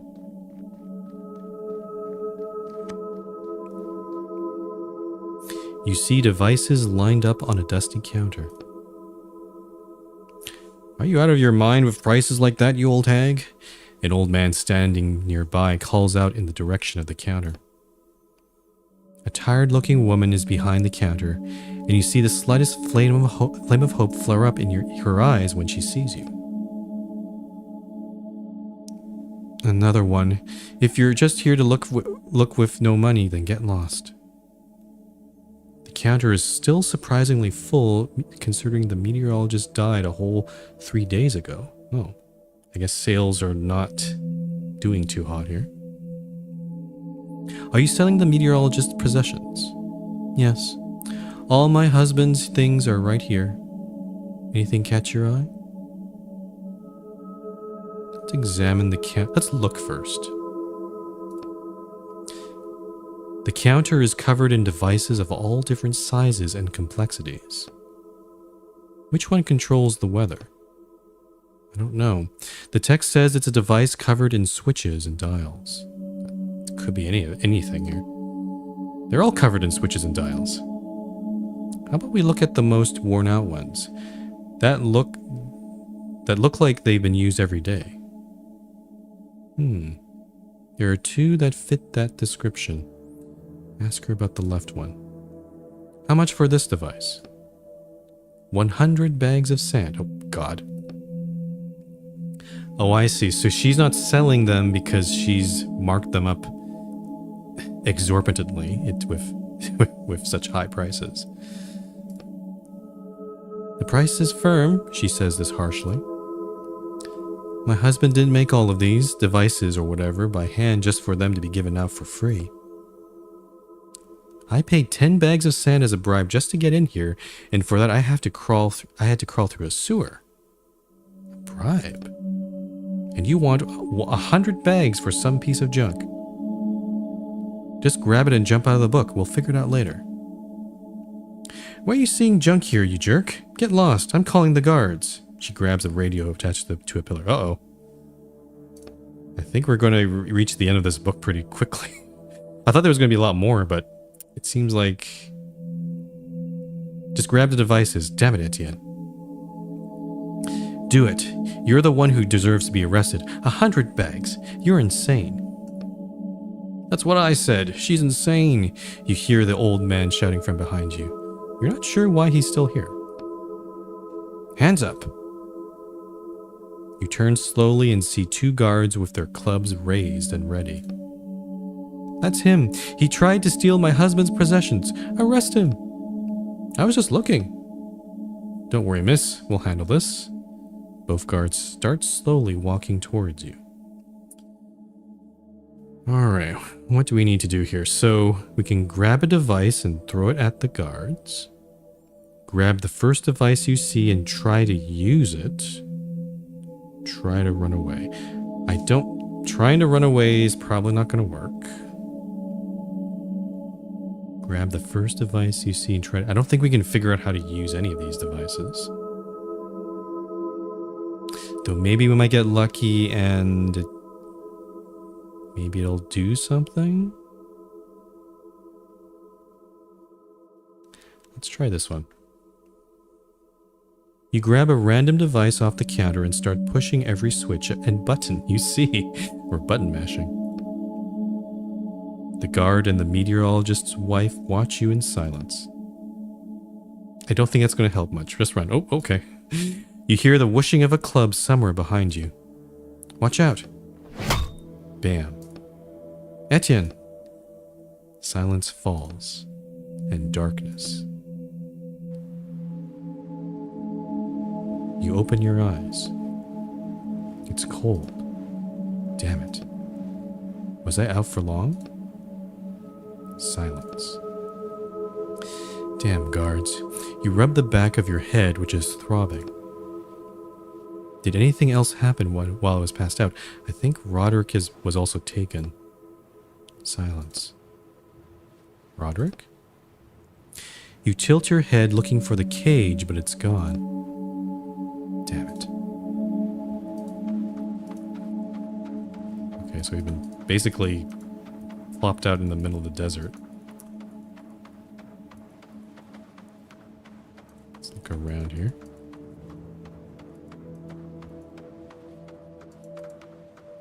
Oh, there's a train track. I don't think I should wander into the desert. I'd be better off trying to get back to town. It's to the east. Oh. Going back to town? Guess we'll just follow the track. I'm just going to look around and see if there's anything else of note here.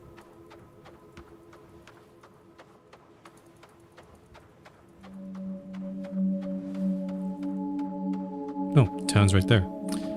Oh, abandoned container. Oh, dead bodies. You see a motionless body lying face down in the sand. Another disturber of the town's peace? Oh shit. It's another Bookwalker. The man is wearing a coat. A tag is sewn to the chest. The tag says W204. It also has the logo of a company called Reedrem on it. Was he serving time too? What else would he be doing here? Nothing in the right one.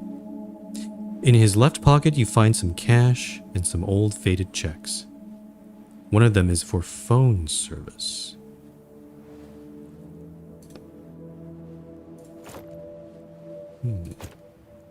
Let's check the container. Finally, some food. So we're back up to... We're not fully healed, but we at least have 3 health now. Okay, I don't think there's anything else. I can go back... I can go back through customs again. Or there's a way in through here. What's this? You notice a slight glow coming from between the loose wall plates. What's this? Examine the inscription on the plate. You see a barely noticeable inscription on the plate. Trust a bag of bricks. That phrase again. Come on, I already know that. You notice that the wall plate isn't completely attached to the wall. Maybe I can move it. Actually, drag it across here. Another sewer. This might be the real sewer, though. Yeah. Where the real bad stuff comes through. Okay. Go through this crate again. Got my crowbar. Apples. Yay. I'm healed. Thank goodness.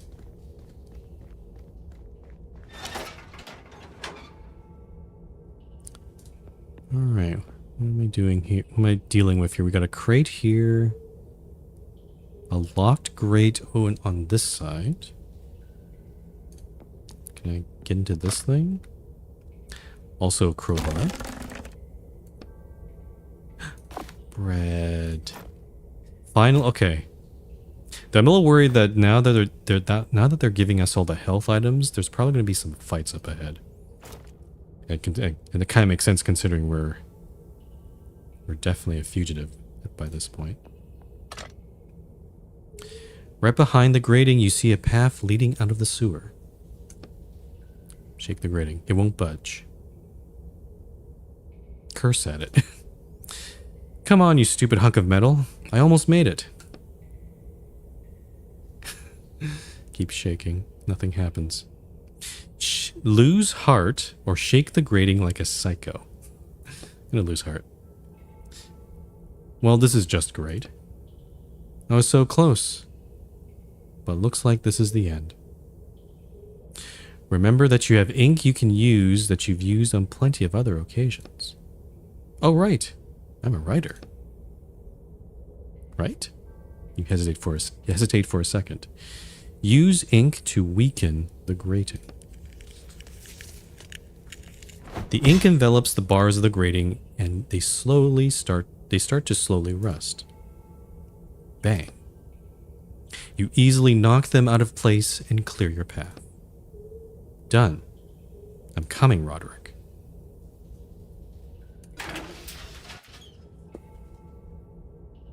Oh, I think we're back. We're back where I see this grate connected to when we first went through to the town. Guess I can't do anything about that trash heap, so let's start this over, I guess. Go around this way again. Feels like deja vu. This time I am able to go back into the sewer. And we can't talk with this guy again. Did a shit job of throwing you out, didn't they? Yeah. I was kind of expecting more of a punishment than that, but I guess narratively speaking. Oh. So there's no one here. These people that were used to be here aren't here anymore. What? I don't know what we're supposed to. Are we just gonna walk up to this lady again and just? Oh, there's someone there. You hide around the corner and peek out at the tent. Yes, Mr. Nariano, I'm sure. He was looking for that exact thing. Oh. That's Mr. Nariano there. He called it a weather controller. Mr. Nariano is carefully twisting the device in his hands, trying to figure out how it works. Damn, he's already here too. If this thing really can control the storms... Do you think my husband really created something like that and didn't tell us? All these years. All these people who died in the storms or who went insane. He might have been responsible for all that. I wouldn't jump to conclusions. We don't actually know what the device can do, and maybe your husband did everything he could. I hope so. Thank you, Rhonda. Thank you for telling me this. It would have been terrible if such a valuable object fell into the hands of a stranger. I think we should... break the women's radio. Or... clear your throat. What do you mean by break the women's radio? I guess if we did, if we're not even nowhere nearby. I feel like if we did this, it would at least prevent her from calling. Ah. Yeah, because I forgot, she used the radio to call the guards. Let's do this one, yeah. I'm just gonna run up there and just go smash. Your hit shatters the radio on the pole. The woman runs into a house. Give me that. Can it really control the weather? He asked calmly. And what if it could? Then I can't just give you the controller. The thing could decide the fate of the whole town. I'm sorry. Nariano takes a step back, grasping the controller tightly to his chest. It looks like he's prepared to fight for it to the very end. Oh, here we go. Okay, so you notice a familiar object around his neck. Oh, he has Roderick too. Hold on, that's mine. You point at Roderick's cage, which is hanging around Nariano's neck. When the hell did you manage to steal it? You sharply yank the cage off his neck and stuff it in your pocket. We just grab it, okay. Nariano flinches, not expecting you to act so suddenly. We need to run now. Huh?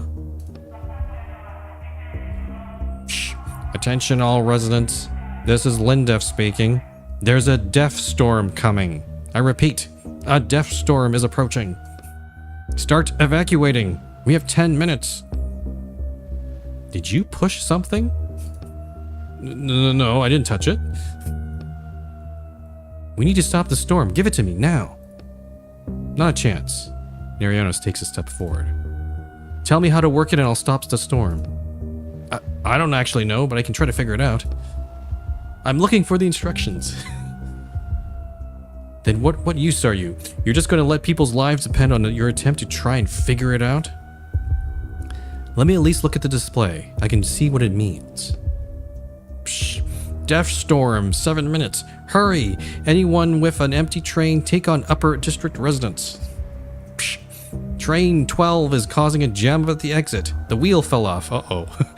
Get that car off the tracks. It's blocking the way. I'm gonna go see Lindef. He and I will figure this out ourselves. Get out of the way. Hit him? Grab him. Hit. You try to grab him. But out of the corner of your eye, you see an object flying right at you. The steel tip of a cane. Bang. Damn it. Not again. Deja vu. You fall.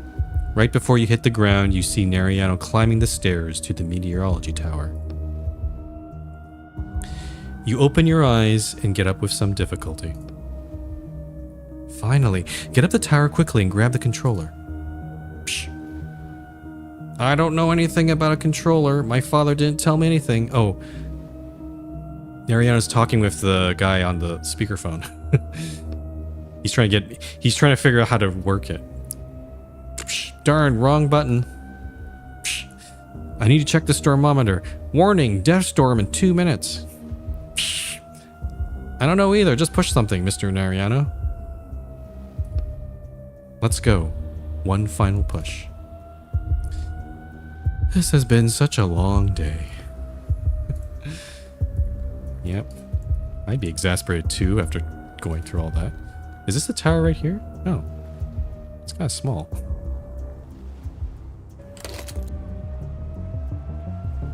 Nariano is arguing with a young man, the controller in their hands. A wild wind blows through the window. The storm is almost here. We're out of time. There's only one option. I'm just going to knock Nariano unconscious. Okay. Before Nariano can react, you punch him in the jaw. Can't have you interfering. The young man watches in silence, slowly pressing himself against the wall. You take the controller off of Mr. Nariano's unconscious body. You had your chance to stop the storm. Now it's my turn.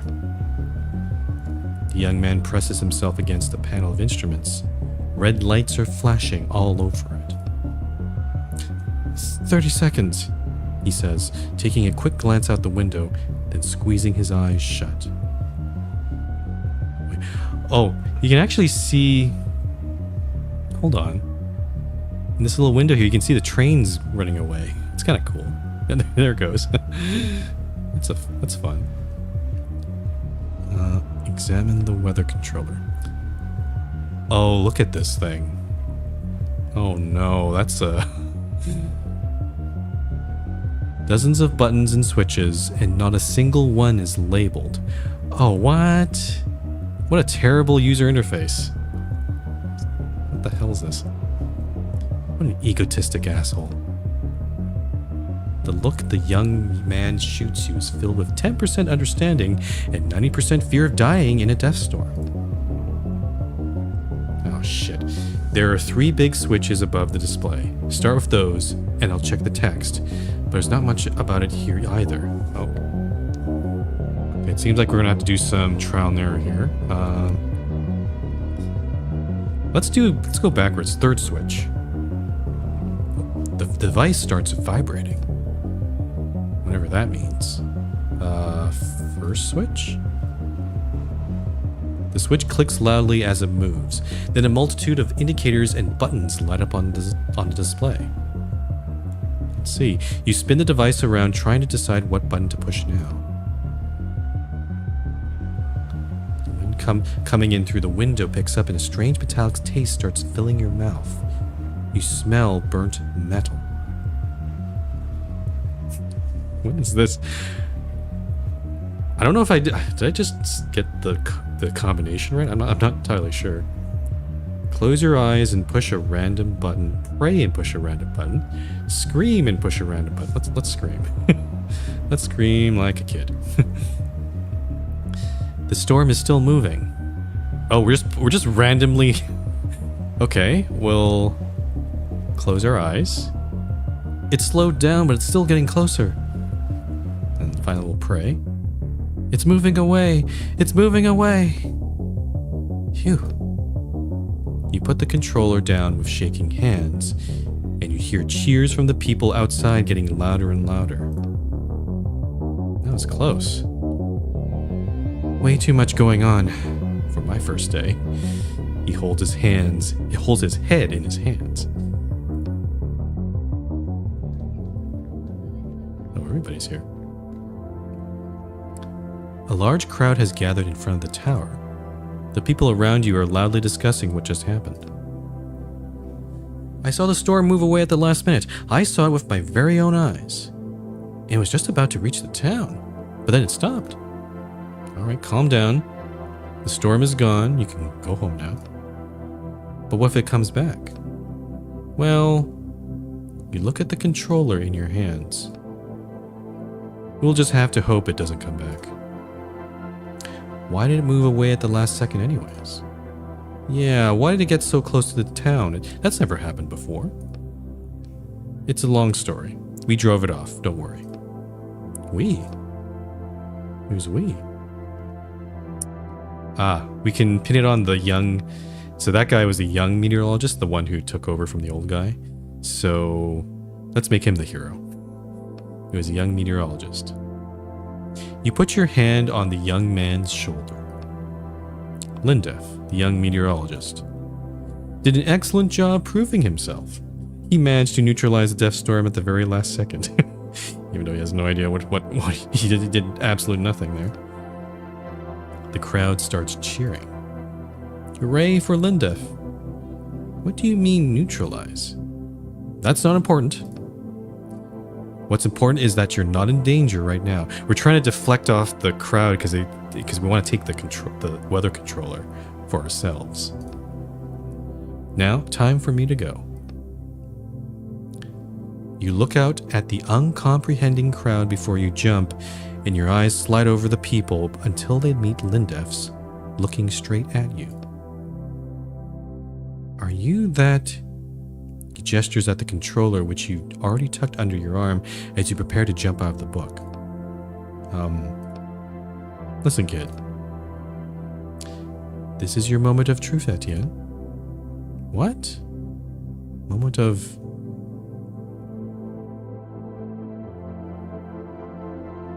I'll do just fine without it. I heard these storms almost never hit the town anyway. Just keep on going a little longer and then the book will end. And then everything will work itself out. Are there storms where you're from too? Definitely not like these. Then maybe you can leave it with us, that device. Since the next time a storm comes, we won't be able to... Sorry, I can't.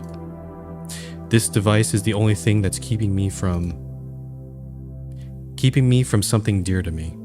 You thump your chest with your fist. Oh. All right. Lindef backs off defeatedly. Shit. Uh-oh. This feels like a very important decision. So, we could leave the book, and then we can finish the mission and then basically gain our freedom, or we can just leave the device here.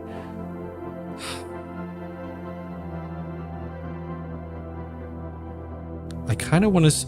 Unfortunately, there's no real way of seeing alternate endings. I'm not sure if there is an alternate ending in this game, because... Well, actually, I think there is... Oh, I can't go into any sort of main menu from here. So, I think you're able to... There are autosaves, so I could like load a previous save and go from there.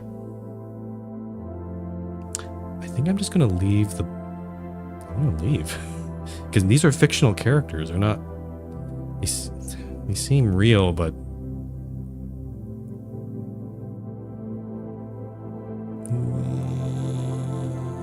Let's think about it.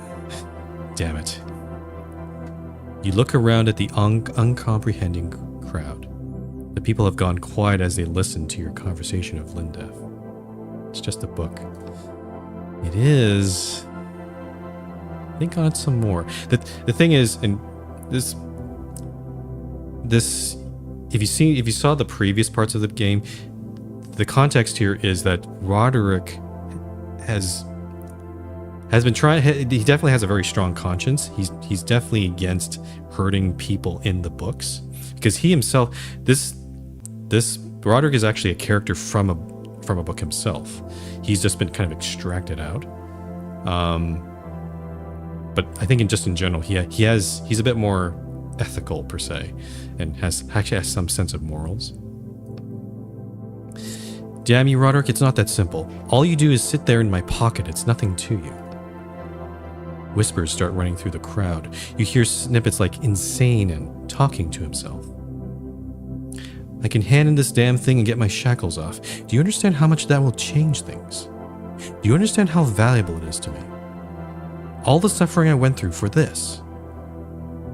Just look around. Again, you sigh but decide to look around at the whispering crowd. Are these real people you see in front of you? You examine the people in the crowd. Some are whispering and watching your performance, but it seems as though everyone knows that something important is happening. Also, it's worth noting, and you probably don't know this part, this guy, Etienne, our character, he got arrested. That's why he has shackles on himself, which prevent him from using his writing abilities. And the crime that he was arrested for was that he took, in a book that he wrote, he took one of the characters out from it because that was his lover. And apparently in the real world that he lives in, taking a character out from a book is a very, very serious crime. So it would be kind of hypocritical for him to not care about these people if he cared about that particular person. So, because, these are also characters in the book. Even the guards who practically cracked your skull earlier are standing off to the side and excitedly discussing something. Elderly men and women peer out from their windows, trying to see what's happening in the darkness. A mother leads her child home. The child trips over a cable sticking out of the sand, and his mother quickly helps him up. Maybe it's a trick or a test? I don't think so. I think there's no test here. I think if we do not bring the item, the weather controller, back, the client will be extremely angry at us. And we've actually failed. In previous chapters, we actually did a bad job of getting the item. And the client was like really mad. I'm gonna treat them like people and see where that takes us. I'm very curious if there is a different ending here. They're people. Fine, damn you. You shoved the controller into Lindef's hand. Can we just stay in the book? The problem is the book ends at some point. I'm not sure what happens in a situation like that. Now you can't. You'll still have the shackles either way. Like, he's trying to remove the shackles in the real world. Yeah, that's not going to solve anything if it just stays in the book. If another storm comes, flip this switch first, then press that button right there. I'm not sure how the rest of it works. Lindef, who seems to have accepted that you're a crazy person who talks to himself, suddenly beams with joy. He gives you a hug with his free arm, and you feel the warmth in his touch. Excuse me. Lindef looks out at the people in the crowd. They still don't understand how the Death Storm, this odd device, and the man with the paper face are connected. Thank you, he whispers, looking you in the eyes once more. Okay. We've made our choice. All right. Let's drop the sentiment. We look at the ground. Time for me to pay what's due. Farewell.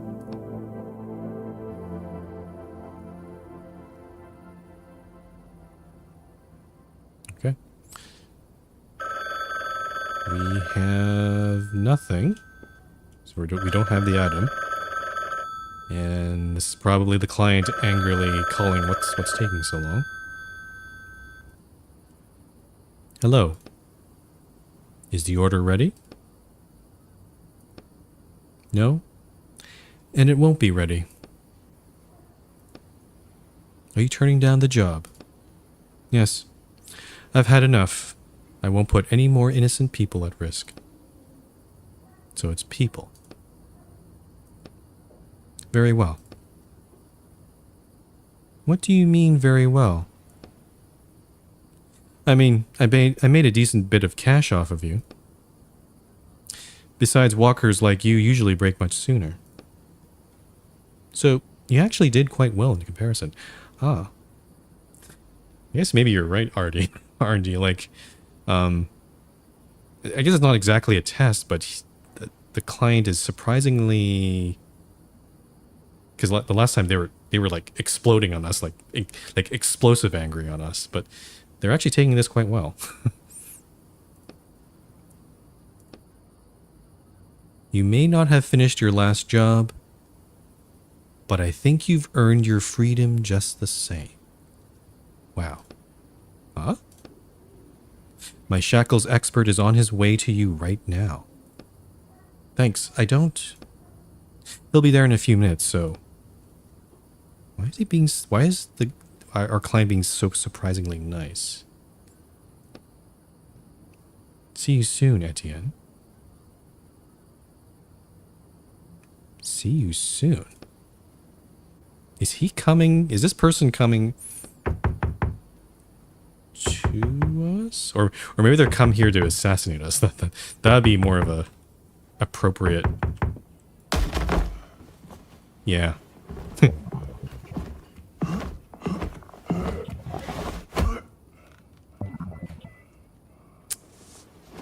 Yeah, this makes a lot more sense. Oh, we're going... What the... Holy shit. Oh, okay. I didn't expect that.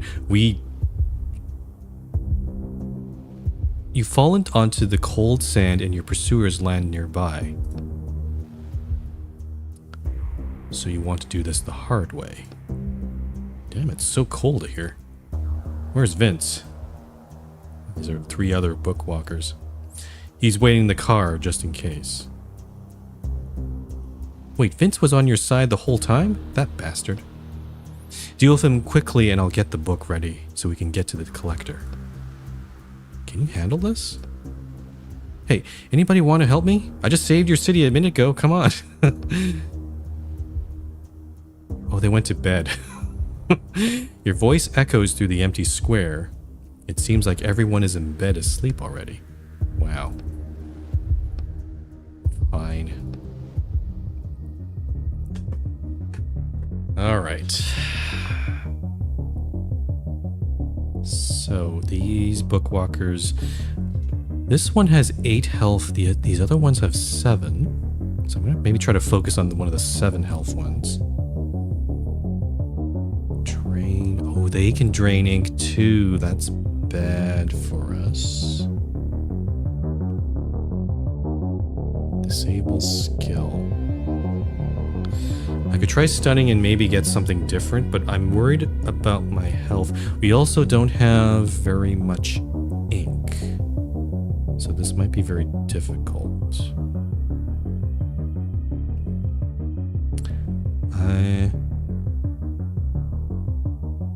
Let's try to take one of them out as quickly as possible. I'm going to take... Let's take this guy out. Oh, I forgot this... Okay, I can't stun anymore. Oh, they're really taking all my ink. That's really, really bad. I can still slash again. He's idle. Okay, good. He's idle, so I can... I guess I'll... Yeah, get him down. Stun is still... locked. Okay, there is a strong hit coming. I don't like it. Can I shield, maybe? I'm gonna shield. Okay, this guy's just taking away my stun. He missed. Oh, and the shield is persistent, so... Oh, he did no damage. Okay. Let's drain this guy.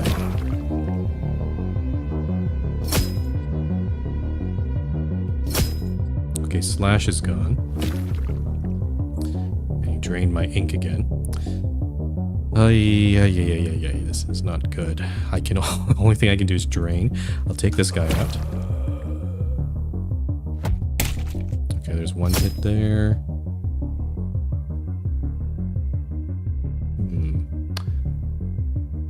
I'm gonna keep draining, actually. Let's drain this guy. Stun is gone. Slash is gone. Okay, I could... The thing I don't know is shield stackable? Because I have 1 point of shield right now. Does this simply go back up to 2, or does this add 1 and plus adds 2 onto it? Would that give me a 3 strong shield? A draining doesn't really make sense here because I have so much ink. I'm gonna try shielding. No. Okay, so it does only go up to 2. Oh, he missed. Okay, good. So I can take the strong hit and not take any damage. Guess I'll keep draining him. I don't know. Okay, so my shield's gone. My slash is back. I'm going to take advantage of this. Try and take him out here. Okay, stun is gone. Okay, so honestly, this fight seems actually pretty easy. It just means, the only problem here is I don't have enough options because everything's disabled here. He's idle. Okay, that's good for us. Take this guy out. Just have this one guy. Strong hit. I'm going to shield. Okay, shield's gone. He's idle. I'm going to slash him. And I'll slash him again, and that's true. I'm a super powerful bookwalker. Are you okay? Relatively. What book did they want to take you into? 1 second. Oh, they were trying to... I see. You pick up the book that one of the thugs dropped and look at the black cover. The name's been erased. They said something about a collector. Is that your boss? My former boss. You open the book and flip through the pages. You want to go there? I have this idea. Well, if you're sure about it. So... are we going to jump into the book while we're inside this book? Because that's a little... now we're getting into Inception territory. I'm not sure what I think, but that's a safe thing to do, but... guess we're going to jump into it. Oof. Incomprehensible? What? What? Oh, we're kinda not looking too great. Why? Everything's blurry and there's no color. We've gone too deep. We're inside a book inside a book. I can barely breathe. Me too. We need to find the collector as soon as we can and get out of here. What? Your face. Why, what's... You touch your mask. Damn it, we need to hurry. Bookwalker briefcases. So we're basically... yeah, we're in their hideout here, it seems. You notice some familiar looking briefcases. A tag is visible on one of them. Walker. Rich A. Item X. Client HRMN Publishing. What are those? Briefcases for stolen items. I give the collector his orders in briefcases like these. So there are objects from other books inside? Think there's something you could use in there? You open two of the briefcases in front of you at random. An old rag doll is inside the briefcase, along with a set of rusty pins. Is that what I think it is? I don't know. What do you think it is? A voodoo doll? It even has pins. And these items are they're being stolen because they have particular power. So maybe the voodoo doll can be used. Let's take it. You can't shake the feeling that the doll might be useful. You take it out of the briefcase and carefully put the pins in your pocket. Look, there's something else here. Next to the briefcases, oh. I could only choose one briefcase there. Okay, well, I've made my choice. Next to the briefcases is a bag stuffed to the brim with a note attached that says, "To be sorted."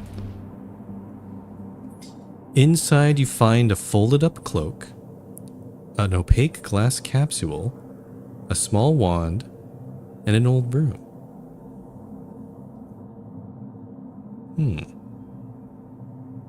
If we're trying to sneak through this place, I feel like the cloak might be useful. If it's an invisibility cloak, that would be incredibly useful. I'm gonna go with the cloak.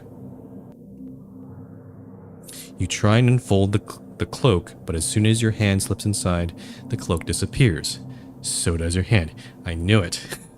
Ah, quiet. You carefully pull your hand out and it's instantly visible again, along with the cloak. Oh, we're just going to take everything. I see. Examine the broom. The broom trembles in your hands. You can feel it itching to take off. Looks like it's a flying broom. On the capsule, you see a yellow triangle with a biohazard symbol inside it. Uh-oh. Not a great start. There's something written here. Fear toxin. Inhalation causes prolonged panic and hallucinations. Store in a dark location. Ooh, should we take it? A tag on the wand says Polymorph Wand. Transforms the target into an Ovis Aries. What the heck is that? Ovis Aries? Sounds ominous. Just don't point it at yourself. You hide the capsule and the wand in your pockets, throw the folded up cloak on your shoulder, and grab the broom. You're really kitted out. I hope I can use all this. Let's go find the collector. Oh shit, I have so much stuff here. Okay. Train key. I still have 5 bags of red sand. I don't think it's going to be useful at this point. Voodoo doll. The pins are covered in rust. Broom. Trembles impatiently. Invisibility cloak. Toxin capsule and magic wand. Alright. I'm well equipped for whatever I need to do here, I guess. But there's some people here. Do I just... Wait. 3 walkers are standing around a table in the brightly lit room. They haven't noticed you yet. Damn, so this is where they handle the briefcases for the orders. What's the plan? Okay. Walk forward. Put on the invisibility cloak. Fly past on the broom. Crouch down and sneak past. The problem is, if I use these items, are they one-time use? Let's do invisibility cloak. You unfold the invisibility cloak and put it over your clothes. Looks like it's working. What next? Sneak past the room. You tiptoe past the room with the walkers in it. Better to avoid any more fighting than is absolutely necessary. Good choice.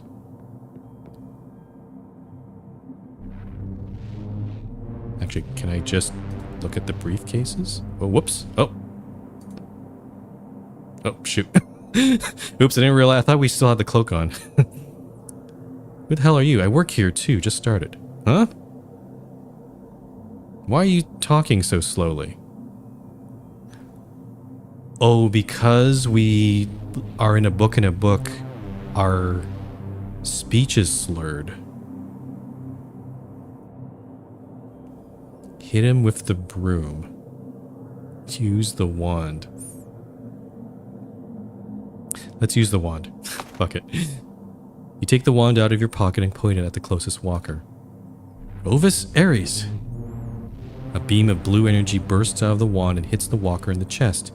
In the next instant, a sheep is standing where he just was. Oh, it's just a sheep. Oh, that's right. Ovis Aries is the scientific name for domestic sheep. I thought it was a spell. The second walker has already dropped into a fighting stance, ready to attack. Ovis Aries. Shoot, it is only one-time use. Useless piece of... Sound the alarm quickly. Crap. Alright. Doll. Doll 5 damage, 30 ink? Oh, it's an attack. Oh. Interesting. Oh, then these guys are pretty tough, I have to say. Let's doll this guy. I'm gonna take a little hit here, that's fine. I'm gonna try to kill this guy right away. Okay, need some bread and let's drain. Need some ink. Need some ink here. Okay, he's just stunning me, that's fine. He's gonna try to hit me. I'm gonna shield. And this will persist a little bit, so that's good. Then we're gonna keep draining. Pull it up. Okay. And I guess I'll just doll here.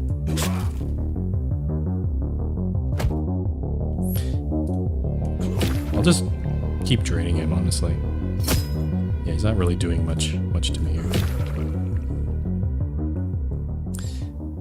Like, the whole reason I sort of went back was because I was looking at these briefcases. I was like wondering, could I get stuff from here? Maybe?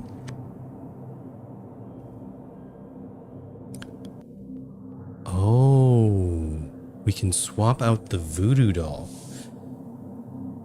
I actually kind of want to keep the voodoo doll. It's actually pretty useful. Excuse me, I had to sneeze there. I don't know. I kind of like it. Effective, maybe? Are you sure you don't even want to see what's in there? Oh, okay. Let's take a look. Yeah, what else could I get? There's a faceted bottle wrapped in packing film inside the briefcase. I chose the right briefcase here. The liquid inside is transparent, but a faint rainbow shimmers across the surface. What is this? What is this? A note is lying next to the bottle. You unfold it and read. I found the water of life like you asked, but I'm never going into a fairy tale again. Not for all the money in the world. What in the world was going on in those writers' heads? I'll be expecting my usual payment. K. Water of life. I believe it can heal any wound.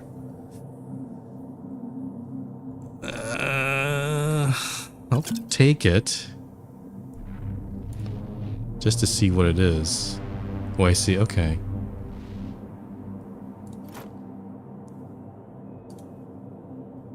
Water of life. One sip can even restore a missing hand. Smells like chlorine. Alright. I feel like I've been using up my items here, so let's keep going here. You see two walkers standing in the passageway. They seem to be guarding another set of boxes. They're discussing something quietly, completely unaware of your presence.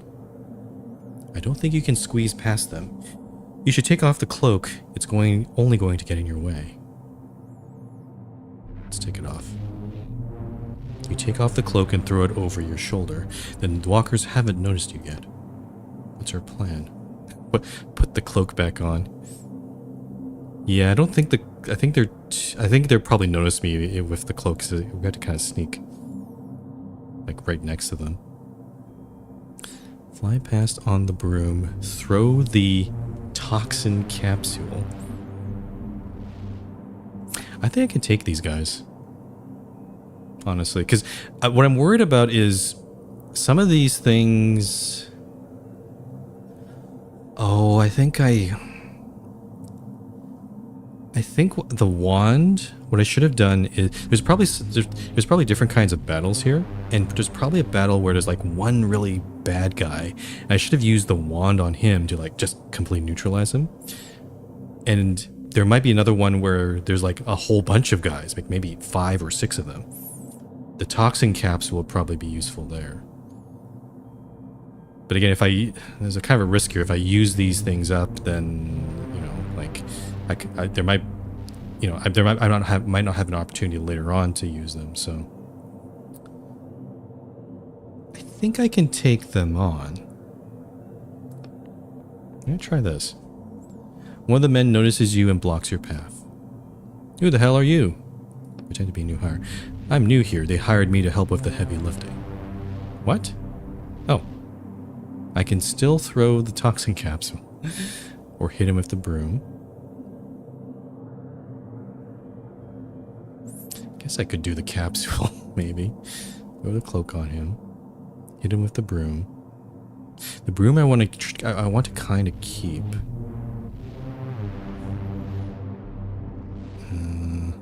Yeah. Let's attack. I want to try to save up my items here.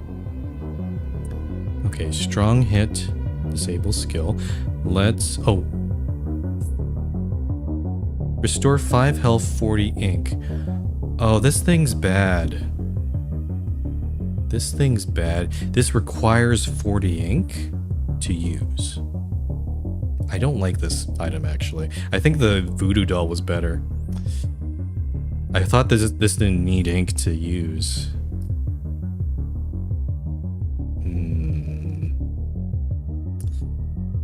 Let's shield. See what happens here. Okay, my slash is gone. Oh, damn it. Now I can't even... Oh, this is actually really bad. Let's stun. Maybe they'll change their... Did they just do strong hits? Oh, now he's draining ink. Okay. I'll shield again.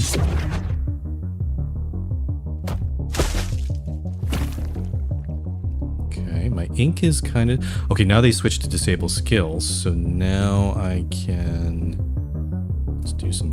Let's try to kill... Let's try to kill this guy, actually. Yeah.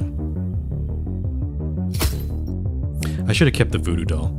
That thing was so useful. Oh, he's idle. Let's get some ink here. Okay, stun is gone. Strong hit coming. I'm gonna shield again.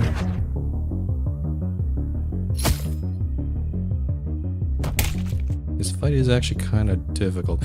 He's gonna strong hit. He's gonna drain ink. I don't want him to drain ink. I'm gonna take a hit here. He could also miss, maybe. Nope, okay. He's not missing. You see the problem here? Because I have no ink and I'm down health. I'm in this sort of situation where I can't even use the water. So it's pretty bad. I can use the bread, but I also want to be a little conservative with that as well. Let's drain this guy. Okay, stun is gone. He's probably going to disable slash. Yep, okay. I was worried about that. I can... Water? Actually, I'm going to do something a little weird. I'm going to shield here. Because, again, the shield is persistent. So I don't have to do it on the turn that an attack is happening. So you see now I'm protected from this strong hit. So now I can... Let's do some draining. Let's get them down to 2. Okay, shield's gone. Okay, I think I'm gonna know what I'm gonna do. I'm gonna slash this guy because it does 2 to 3 damage. It's kind of random. So I'll kill this guy. This guy's gonna strong hit me, but now I have enough ink to heal myself, which I'll do right now. I don't like this water thing, to be honest. It's kind of redundant because I have some healing items here. Okay, he's trying to drain my ink. I'm gonna drain him.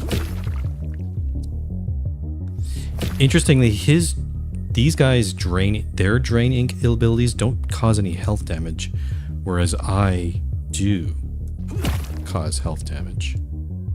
Like just 1 point, but it's better than nothing, I guess.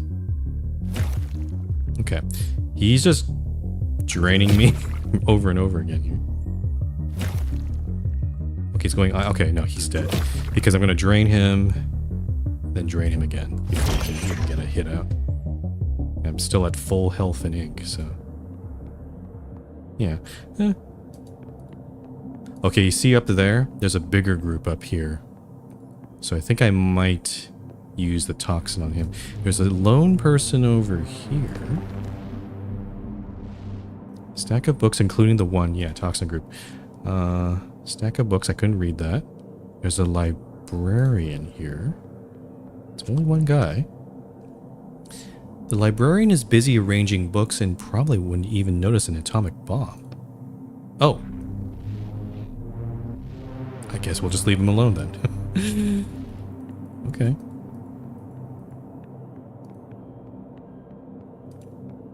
Anything else to look at here? There's some... I'm guessing there's probably more people up there. Alright. Oh. The guards notice you from far away and block your path.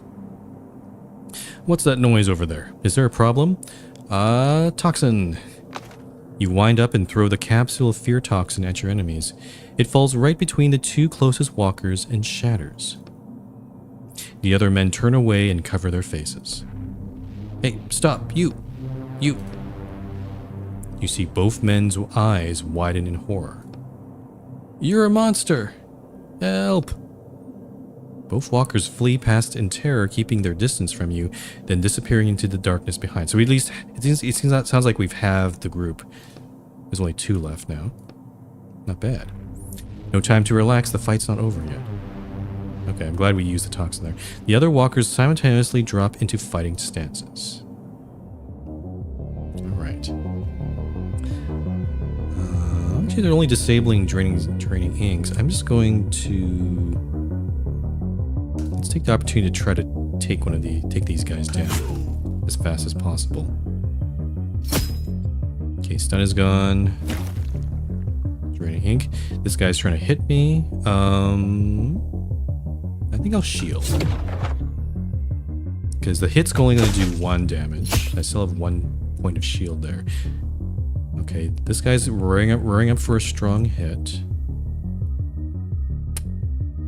I don't have slash. Let's do a little drain. Oh, he missed. Okay. A strong hit is coming, so this is going to do 2. It's going to deal 1. It's going to take away that 1 point of shield, and then take 1 point of health, I think. I could stun them and maybe force them to change their yeah, stun, I think. I also have confusion with this, so it's going to force them to change their... There we go. So this guy's back to idle. And he's going to disable skill again. Let's push the advantage. Yeah, don't worry. Yeah.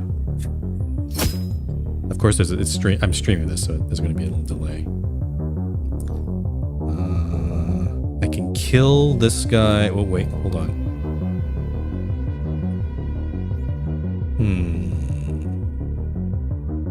I'm going to kill this guy. I am going to take a point of damage. I think I'm going to try to drain him. He's going to keep draining me as well. I'm going to actually take some water right now. And heal. Okay, he's going to disable. Keep draining. They don't ever seem to drain or disable drain. They're always disabling slash or stun only. It's not affecting anything else here. Okay, he's rolling up for another strong hit, so I'm gonna drain again. I can't slash anyway, but I'll stun him to get him out of that strong hit. And I'll drain again. And then drain again.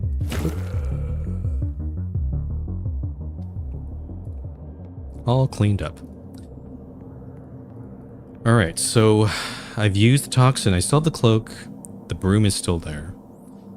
I think if I'd used the wand properly, I might still have it, but... Oh, it actually says boss's hideout. How very convenient for them. How very nice of them for them to label that. Aha. I like the framing of this scene here. All the shadows and stuff.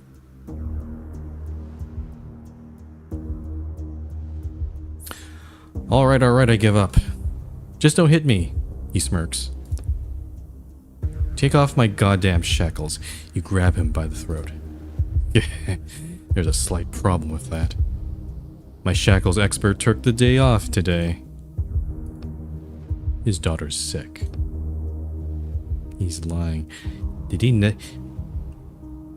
Is it possible that maybe he never had the ability to take someone's shackles off?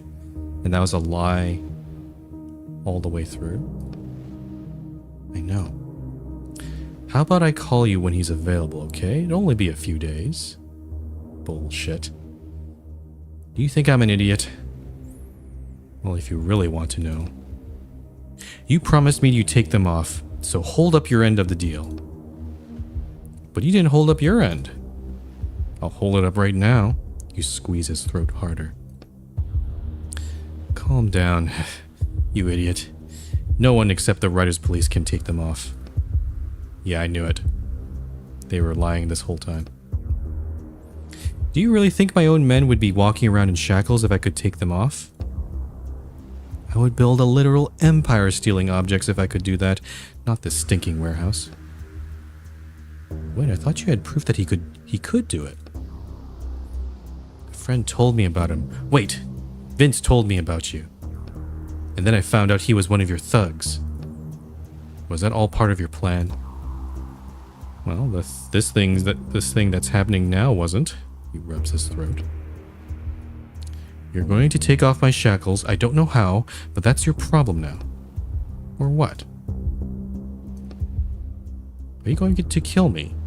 A character? He winks a horrible wink. Why is he saying that he's a character?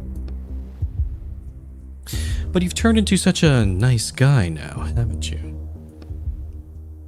You squeeze his throat with all your strength and look him in the eye. Let's find out right now how much of a nice guy I am. That doesn't quite inspire fear, to be honest.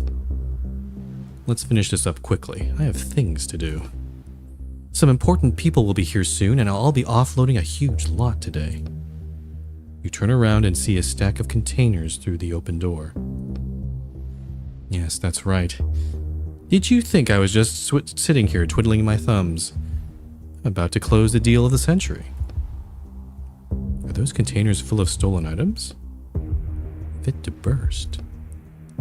I can only imagine what'll happen when all that floods the market.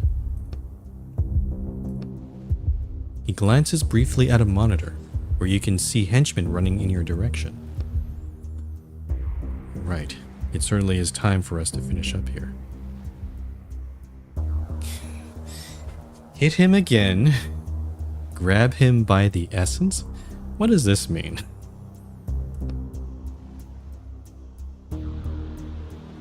You push your hand deeper in, trying to touch not the collector's neck, but the very essence inside of him. What does this mean? Oh, he's a character. Oh, he is a character. You feel a scrap of old paper. Your fingers run across the text written there in old ink many, many years ago. Wait. What? I can call the shackles expert, let's say tomorrow, okay? That's the only time frame I can give you. We'll get your shackles off, you'll be set. You can read as much as you want. His henchmen are almost here. Sorry, I'm not letting that happen to me again. Oh, excuse me.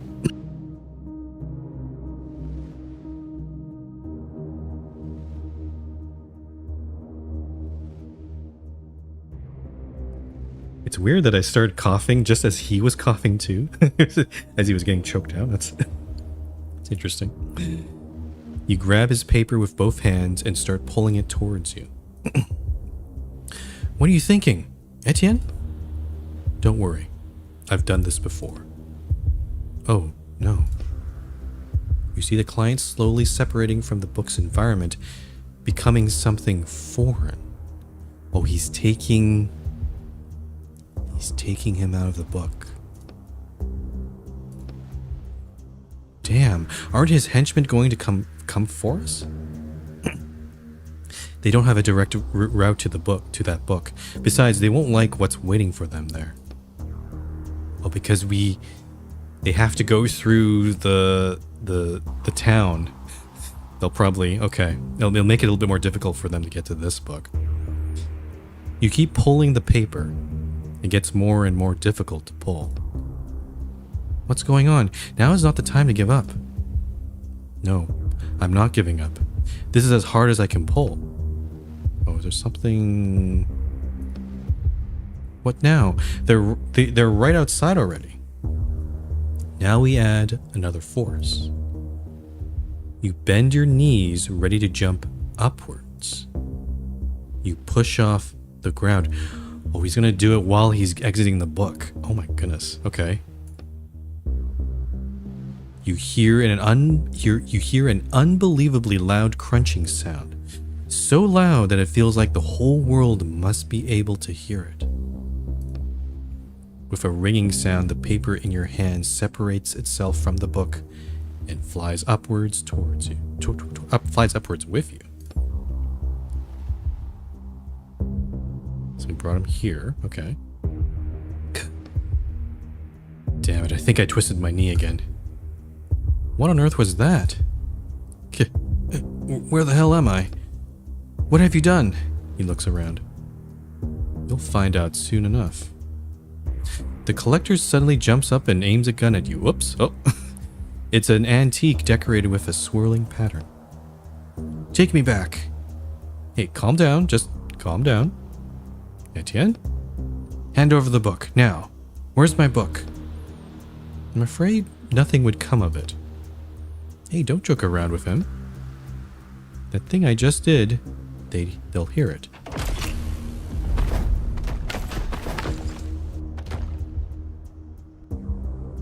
Writers police. Nobody move. Oh wow, they made their entrance there. Hey you, drop the gun. Another step or I shoot him. Boss, that's Leroy Roshan. The collector? What the hell is going on here? Etienne, how are you mixed up in this? Oh, hello, officer. Hold on, how'd you recognize me? You came in for questioning in that same coat. Oh, whoops. Damn. I disguised my face, but I forgot to put on a different coat. I'm warning you, I won't surrender alive. He aims the gun at the police officers, then back at you. And hold back your little pet writer here there. I see him. Oh, who's this person? He puts his hands up and looks at the officer, waiting for a signal. Well now, we'll come to an agreement and everything will be just fine. Where's my book? I don't think we'll be coming to an agreement with you, thief. Quiet. Now we're going to make a deal, and I'm going to walk away. You're accused of stealing thousands of objects, and now that you're in our hands, you're not going anywhere. That's enough. Suddenly turned to you. This is all because of you, you bastard. The sound of a shot rings out. Etienne. You close your eyes. Damn it. You open your eyes and look down. Oh shit. The metal of Roderick's cage protected you from the bullet. But there's not much left of it now. You see a small ragged scrap of paper inside. Derek, you moron, I told you to stop talking. Sorry, boss. Are you alright, Walker? Now it's your turn. Hands up. You look at the remains of the paper in your hand. Don't make us use force. Something's going on with Roderick here. Cool it. He's just in shock. It doesn't look like... I don't know if Roderick is dead because the scrap of paper is still there. But maybe the cage is needed to... Oh, maybe the cage is part of him too. Etienne, it's best if you come with us now. We'll talk about all this at the station, okay? Hold on. What's that in his hand? It's a character, and not one from this book. Etienne, are you out of your mind? You're carrying around a stolen character, even in your current situation? Derek, I can't take an isolated character. Call for backup. Oh, things are getting real serious now. You shove the officer. His head slams into Derek, who staggers backwards, eyes shut. Damn it. Jumping out. Oh. Oh. We're trying to dodge all the police. Oh. Sure, okay.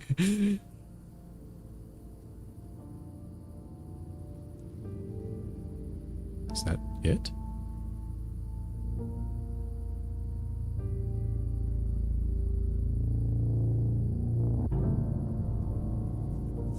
Leroy Roshan, also known as the Collector, was detained by the Writers Police. Oh, it's too fast. The entire writer uses services to buy stolen items. Also detained.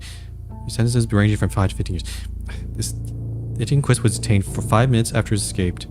The unknown stolen character was not found on him. Yeah, they needed to... They've done a very bad job of, like, keeping the text on screen, because I can't read... I can't say that out loud or read that fast enough. So 28 years later...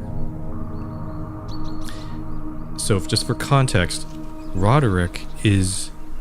He's a character from some book. We don't know what book it is, but it sounded like he was in some sort of like... kind of like a Victorian England kind of esque environment. And based on what I'm seeing here on the screen, this kind of feels... I'm guessing this is his book, Roderick's book. So maybe Etienne is coming back to put him back where he came from. Wow. I think this is his house. Take off your disguise or wait. Let's take off my disguise. You run a hand over your face. Ah. You can find... This is his actual face. Alright. Now I'm ready.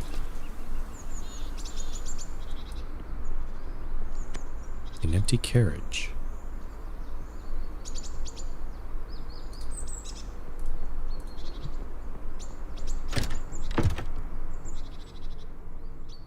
Quaint little living room here. Anything to look at? Bookshelf? Okay. Books are arranged neatly on the shelves.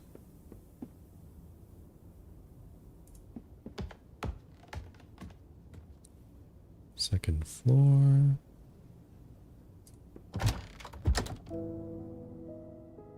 A man. Okay. Anything... There's nothing else of interest. I guess we're just going to go straight to the man. Sir, how can I help you? My name is Etienne. Waiting for you to continue. You probably don't remember me.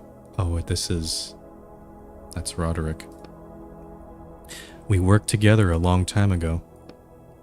I can't seem to recall that. Are you sure you're in the right place? I'm sure. I'd even say we were partners. I just wanted to see how you're feeling. So I guess what happened was when Roderick's cage was blown open, basically, I guess Roderick's character essence was freed. And basically, he basically went back into his own book and basically reset himself. I'm guessing that's what happened here. Looking around questioningly. I do believe I'm quite alright. Should I be worried about something? Do you remember your name? Of course. And where you live? Baker Street. That's good then. I had to make a few changes because of your injuries. Oh.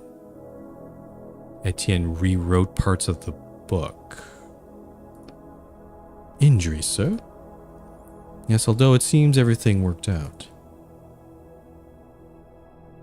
Sorry to keep you waiting, I'm back.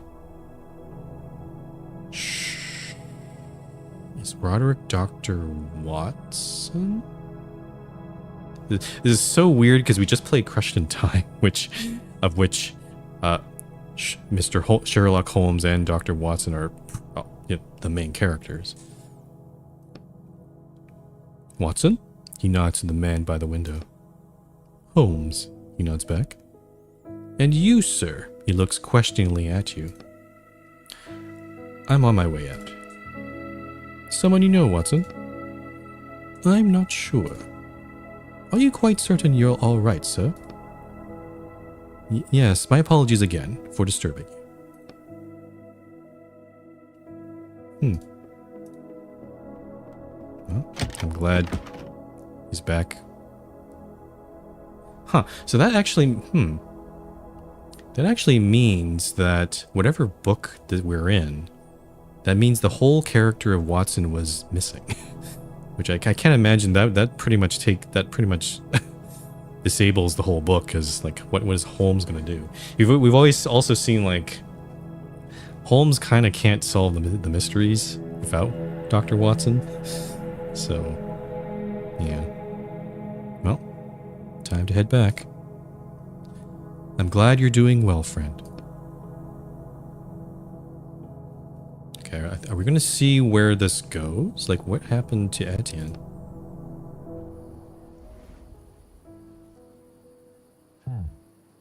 I think it worked. Well, Roderick, it's time for me to figure out my own stuff now. Oh, we're... Oh, it's the same. It's our same apartment. It's it's not in great shape. I mean, it is 28 years later. What's this? I had to revisit so many books before I found the right one. Oh, he was searching for where... Because there's actually there's different Sherlock Holmes tales. But he also didn't have much hint of where Roderick was, so it might have been probably even a larger search. The bathroom is boarded up. Actually, the front door is boarded up. There's a lot of fan letters. Oh, because he, as a famous author, this is all there. This is where they were still mailed to. Interesting. Let's take a look around. Oh, bedroom is boarded up for some reason. Okay. It's over here. Etienne Quist, congratulations on your return to the ranks of the writing profession. Morak Publishing Agency has confirmed that your 28-year sentence has been fully served. You may visit the Central Writers Police Department to have your shackles removed. Please find a sheet attached with detailed information on how sentence time served was calculated. So Etienne decided to just do his time. Final calculations of time served are below. Initial sentence, extraction of the character Amanda Mitchell, 30 years. Assistance in capturing a particularly dangerous criminal, -3 years. Oh, how nice. Fleeing from a police officer's +2 years. Oh. Willingly turning self into police, -1 year. Okay. Total time to be served, 28 years. Etienne is sighing. Doing all that. Okay. I guess he's free. He can write. He's free to write. Though we did hear, like, we heard stories about other writers who served their time, and then after that they never returned to writing.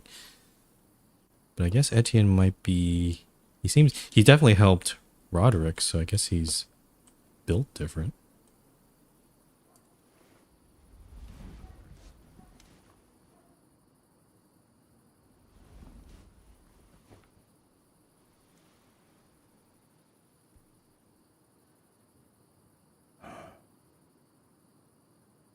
Okay. For a moment I thought he would not start writing. But I guess he will. All right. Yeah, I'm trying to formulate my opinion about this game. I think I'd call it at least alright, okay. Like, it's very, like, the environment, like, all different books and environments are pretty fun to go through. But it's very linear in terms of, like, progress. Like, you know, you just do this thing, you do this other thing, there's not much really any sort of deviation or choice for the most part.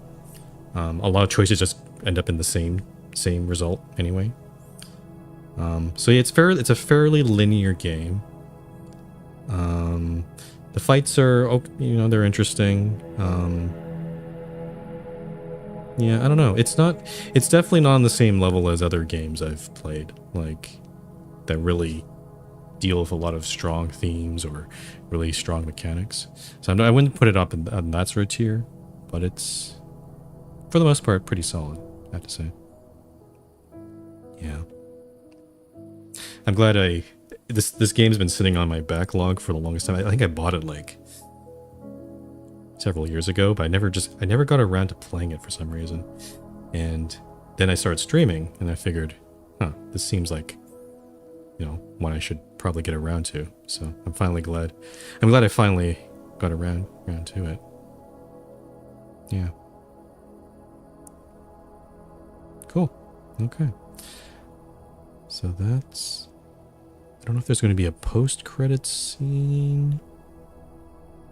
There's nothing to indicate any skipping here. I'll let it play out for a bit. It seems like it's almost at an end. I guess the one complaint I will have is they need to learn to keep the text on the screen for a lot of things.